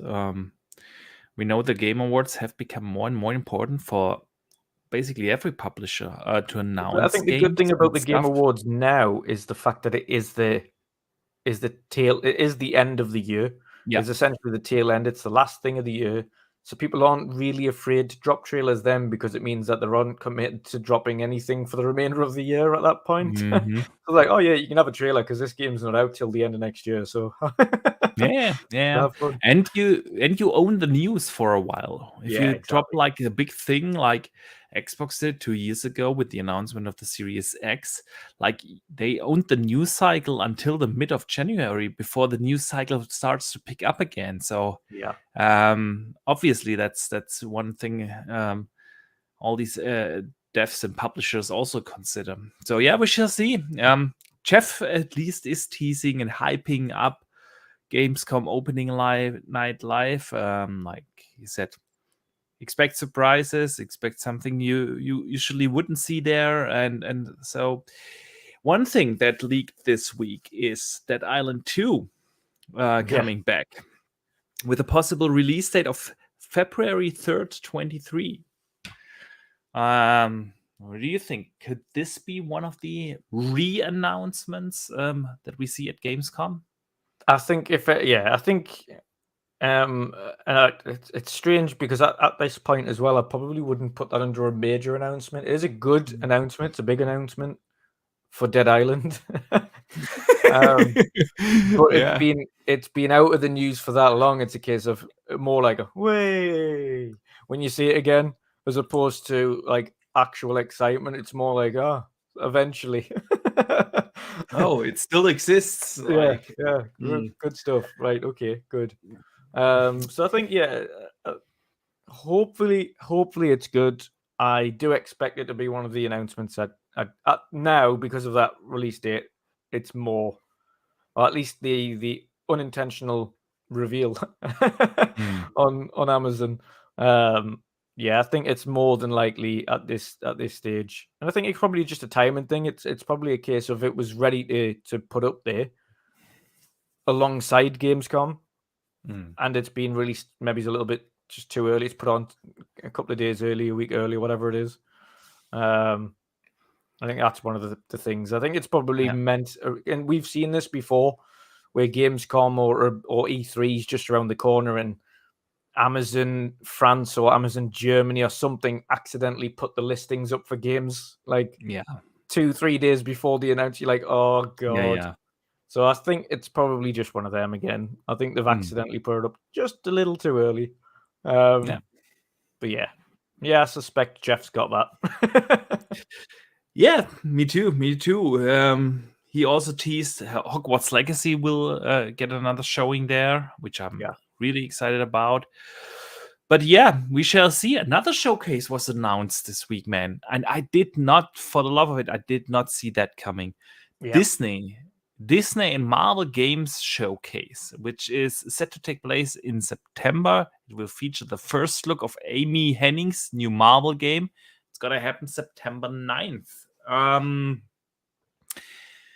Man, I really did not see that coming. We know Disney dropped out of actual game development like, I want to say 7-8 years ago, where they shut down all their studios and just licensed out a couple of IPs. And now it seems like they are getting back into gaming, not in the sense that they have their own development studios, but obviously they have licensed out a lot of Disney IPs, a lot of Marvel IPs, and we've heard the rumors about EA making an Iron Man game. Xbox got something apparently. Star Wars games, we know so many Star Wars games are in the making right now. Like 7 or 8 have been announced, minus the KOTOR remake now. It's like and Disney, about a year ago, they also teased a lot of classic Disney IPs like Mickey Mouse and all these characters also getting new games with smaller studios, but nonetheless. And then Amy Hennig of obviously, and her new game is going to be there. Avatar could be there. I don't know. Ubisoft hasn't said anything, but it's something in the pipeline. Imagine so, yeah, I would imagine as well. So there we go. Really, what do you expect from that showcase and Amy Hennig's game in particular? Amy Hennig's game was and is still rumored to be Daredevil. So that's what I'm expecting. Hopefully it's good. The one major thing that I like about the announcement, the fact that Disney is essentially now taking a more hands-on ownership approach of the IPs they've got. They took a step back and were a bit hands-off when it came to, and this is why they've now become more hands-on and started dividing up the IPs. Because of the downfall of Battlefront 2 and EA and the way EA tracked that for so long, Disney were very upset by that. with essentially the scandal with the loot boxes and everything that went along with that game, and the poor state that game was at launch, and for the very long period of time until that game got really under grips, and sorted itself out. Disney were very unhappy with EA and the way that EA managed that IP. The great thing I've took from this is the fact that Disney are very look like they've kind of got a hands-on approach now with kind of, okay, so this guy's got this IP, this guy's got this IP. Now we're going to showcase our stuff off now.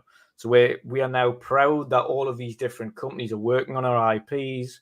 We're really excited to showcase our stuff, and they're doing it like they would a D23.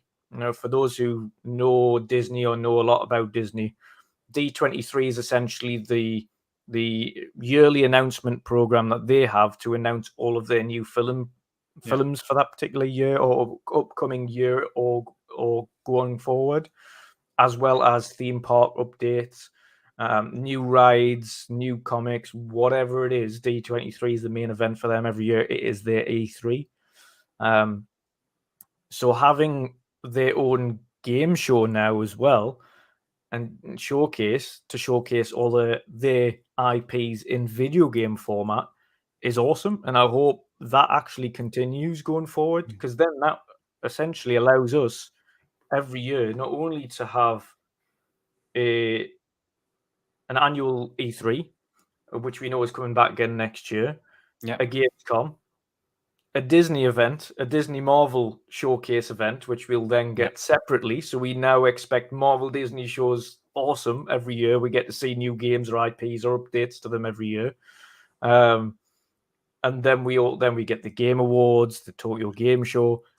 Adding this as an entirely separate segment and not saying, okay, right, it's blah, blah, blah, blah, blah. I mean, for all we know as well, we could also end up getting an update on the state of the next Spider-Man for PlayStation. We could get another update on what Wolverine might look like. It's all this stuff now falls into that bracket. It's their IP at the end of the day. So yeah, it's awesome. I think it's adding again it's in a segment. September, notoriously, it's after Gamescom. Yeah. You don't normally have anything between Gamescom and the Game Awards, really, apart from TGS. It folds itself into this lovely little section here where nothing's really going on, and then it creates a nice talking point about all these Marvel and Disney games that are coming out. So absolutely, no, you're spot on. I would love to see that. I want to pick up one question that Thanos put in chat about Amy Hennig. What was the last game that Amy Hennig actually finished? Yeah, man, that's a very good point. I think it was Uncharted 2. Yep. And I think she dropped out during the development of Uncharted 3. The studio, wasn't it? Yeah. And then she went over to EA. That game never got published. Now she has this one. So I feel like exactly the same way, Thanos.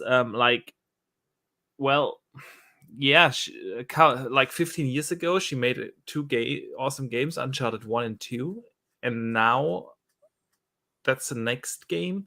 So, yeah, I don't really get the hype around, we see the next Amy Hennig game.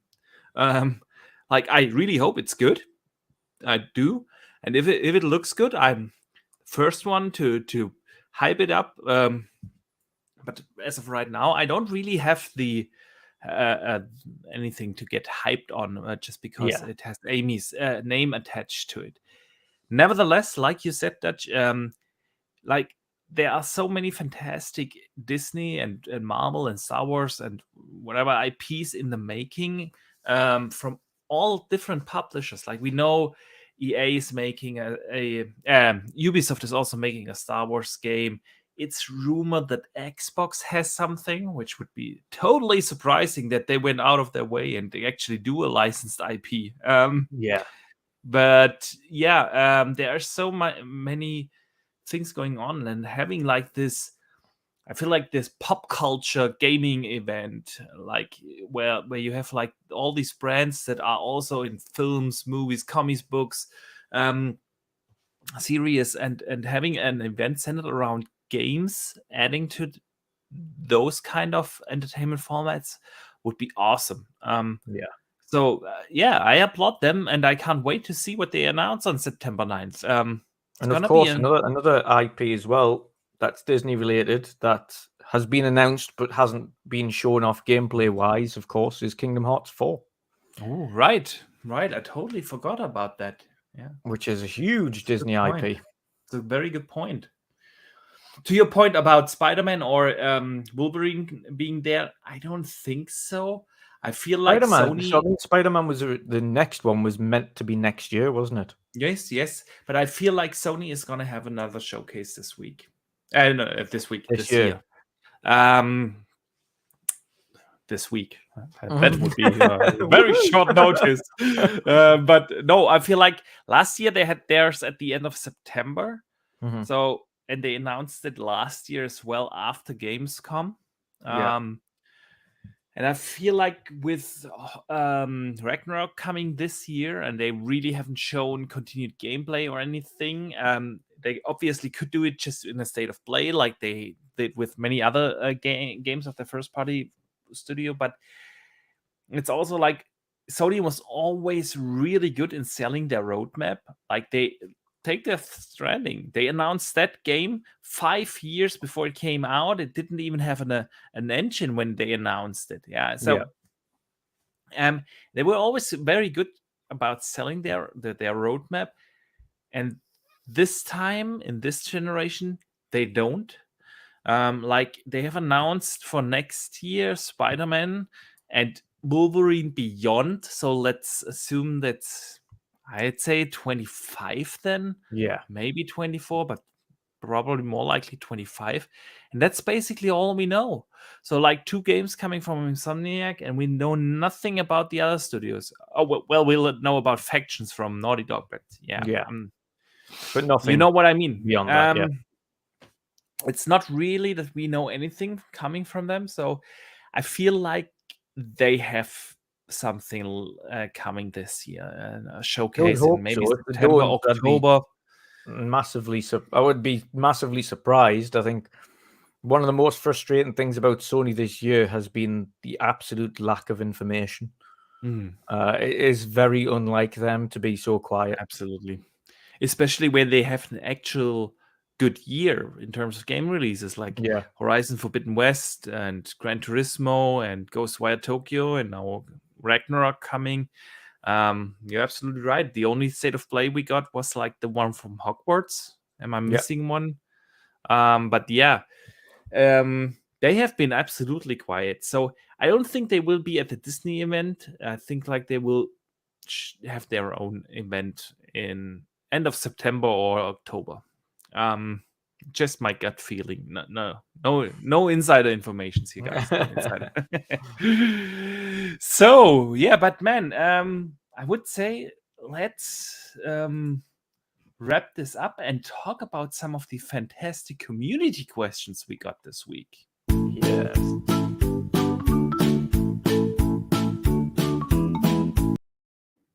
Yeah, man, it wouldn't be the world of gaming without a single jingle, but with having Kelechi here at the beginning of the show, we had to do a bit of different format. So we already had a couple of community questions that were directly targeted at Kelechi, but we have a couple of other cool questions this week coming from this outstanding community here. And the first one comes from Waller Weasel, and he writes in and asks, what is the best experience you had while gaming online with strangers? Mine always goes back to Gears of War 2. It was me and my friend were just playing these random 2v2 games online. And we come up against another 2v2 that were best friends. Both had very similar Xbox names. They were playing on 2 separate consoles, but they were doing exactly the same as us. They were just going online and playing on this, on Gears 2v2s all night. And we ended up adding each other, like a really good game with each other. Kind of sent messages to each other saying GG afterwards. And then they sent one back saying rematch. So we set up a private game. We sent them a request, and then we ended up literally just jumping into a party with them and playing 2v2s like all night. And we ended up doing that. Ended up just playing against them like pretty much every other day for like months on end, because it was just such a good time. It was so much fun. And that was probably one of the best community online moments I've ever experienced in gaming, and one that's hard to replicate these days with co-op games, because people don't really go into voice chats or anything anymore. Like that is it's pretty much non-existent. You put your microphone in a public forum now on any console, no and one it's does non-existent. No one's there. Yeah. You get the odd one or two where you hear them with a headset on, but and you hear them like breathing, but that's all. Breathing or talking to everybody in the background, or eating food, or music's blaring, or vaping. yeah. But it's not the same as it was, and that was my big moment. It definitely changed. Online gaming definitely changed. In the last, let's say, 10 years or so.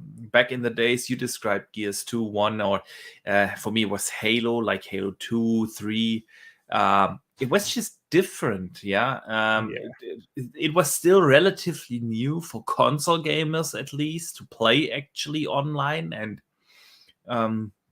we had like the Call of Duty kids screaming all the time, but we also had these awesome moments with randos in the voice chat. I feel like the last game that had this, at least at launch, was Destiny.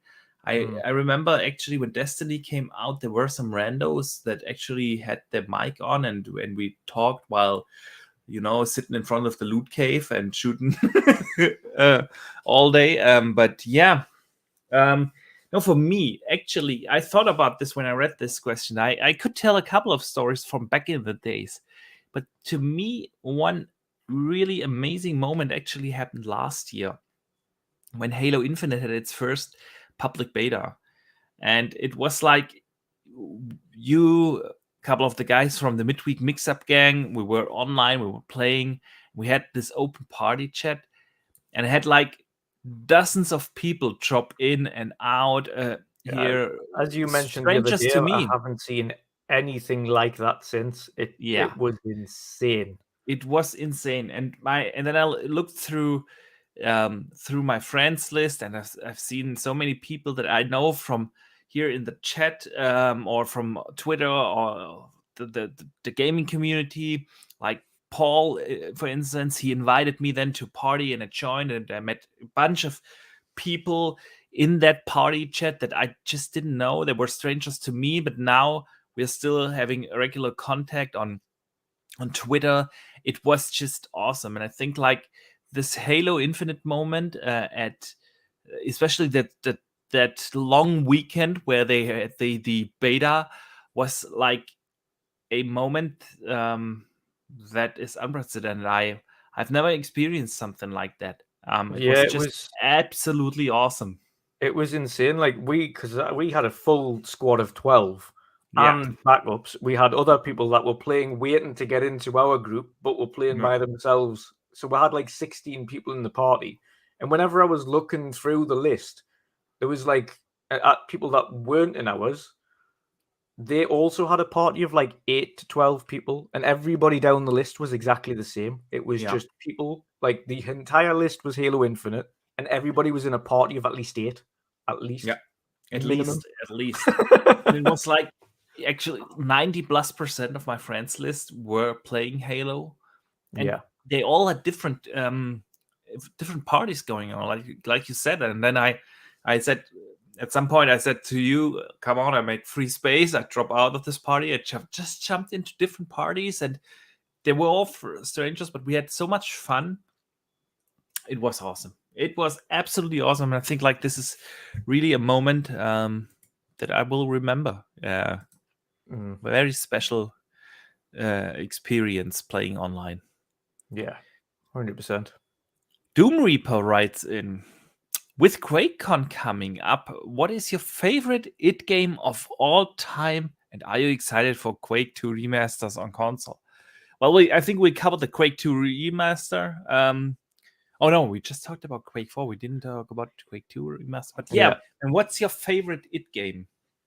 To be honest, it is Quake. I've got massive fond memories of Quake, and again, like I say, as soon as, because I think Quake 4 was one of the first titles I got on 360, and I absolutely loved it. The story was, like I say, the story was awesome. The gameplay was awesome. I finished the game. It was just truly an absolutely awesome game to play, and I've loved the franchise a lot. I used to obviously play Quake Arena as well, and Wolfenstein's always been good, and I like Doom, but Quake's always been my big id tech game that I love. Quake, I don't know what it is about it that I love so much, but I just loved Quake. So I'm looking forward to more Quake. Put it that way. It's been a long time. We've had a lot of Doom. We've had some awesome obviously the newest Dooms that have been out. The original reboot in 2017, I think it was, or 16, and then of course Doom Eternal. Both of those have been absolutely phenomenal, and done so well, and rightfully so. The soundtracks to those games are just unbelievably good. Like, I even listen to a lot of the Doom soundtracks, and have got some amazing artists creating the work for Doom. But I've even got some of them soundtracks on my Spotify playlist and things. Like, it's, especially if you love metal, it's so many awesome tracks. And again, Wolfenstein is a great game. It's good fun. It's like, it's not an IT game though. It just Yeah. uses IT tech. So yeah. But yeah, Quake's my all-time favorite id tech game. Nice. What about you? Well, I would put up Wolfenstein, but since it's not an IT game, I have to say actually Doom Eternal. For me, I know it was a long time. I would say Doom 3. Yeah. I know people didn't like Doom 3. I absolutely loved it. But Doom Eternal is just incredible. I loved every minute of that game. I loved the fast pacing, the pumping music, the rip and tearing. They just nailed this game. It looked gorgeous. It ran fantastic. Such great diverse levels. I think like Doom Eternal is my favorite IT game so far. Yeah. All right, man. But with that, we are already over the 2-hour mark. Let's wrap this up. Yesterday we didn't get a midweek mix-up stream. Will we get one next week, Dutch? Yes. Yeah, yes. We are back next week. Next week we will just be returning to normal with a regular show. So it'll just be covering some of the newest topics, of course, for the week. We do have a special guest lined up. I think it's either for the week after, or potentially the week after next, which is the founder and director of Metal Hellsinger, and the studio there. So that is going to be awesome. Really look forward to hearing that. They've got, again, at Gamescom, they have a live metal concert with a lot of the artists that are in Metal Hellsinger, which is unbelievable because they've got some like System of a Down's lead singer performing a track just for the game. They've got so many huge metal artists in that game that I don't even know how we've managed to pull it off. So I'm really looking forward to interviewing them and asking a lot of questions about kind of working with some of these icons of metal, as well as, and it's one of the best things about it as well as they've created the soundtrack so that it is completely copyright free, so you can stream, upload, create content to your heart's content, and none of the soundtrack will be claimed at all on anything. So if you're wanting to kind of put that up and showcase the music, you can do that and not worry about copyright blocks if you're a creator or a streamer or anything like that, which I think is just going above and beyond, specifically for music like that, where you're getting some of the best kind of metal artists in the world to create your content, and then making it free to listen to for everybody without fear of blockages.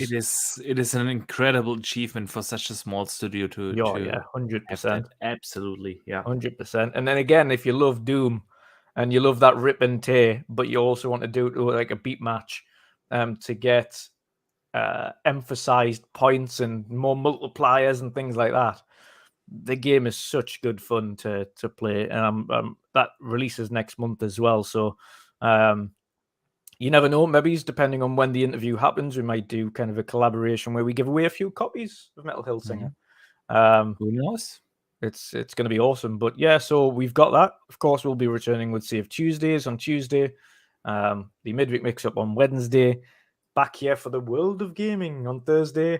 And of course, unfortunately not. Oh no, I have to interrupt you because you're on holiday. We're not. Yeah, exactly. We're not gonna have a World of Gaming next week, but I get to that in a second. Yes, yeah, and of course the final one for my week next week, of course, is the weekend edition, which mops up everything to do with, should we say, pop culture in a way, kind of talking down all the different comic. It might be comic related, could be Marvel related, TV series, could be discussing Lord of the Rings, whatever it is, movies, films, games. We kind of wrap up a load of things on a Sunday. It's much more relaxed. But yes, I'm looking forward to return. It's been a required break, but I'm looking forward to get back into it. Speaking of required breaks, yes, I have one, and I need one. I thoroughly do. We actually had our family vacation, scheduled in June this year. But yeah, because of the accident of my son, we had to move that around. That's why I won't be at Gamescom next week, but I will be in Italy, and I can't wait. I really need a break, and that's why we won't have the World of Gaming next week. We'll be back in 2 weeks, though. With a couple of, maybe we will have 2 guests in 2 weeks, but I'm not really sure. We have to confirm. But it's gonna be an awesome show in 2 weeks, covering all the aftermath of Gamescom, of course, and whatever will come up. But next week there won't be a new video, and there won't be World of Gaming. So because I'm going camping with the kids, wife in Italy. Anyway, I want to say a big thank you to everyone who showed up today. It was awesome to chat with Kelechi. You guys have been amazing. Thank you so much for everything you do here in the chat, and to support not just me, but also Dutch and everyone who comes on here. This community is really, really amazing. So yeah, thank you guys. I don't have anything left to say other than don't forget to game on.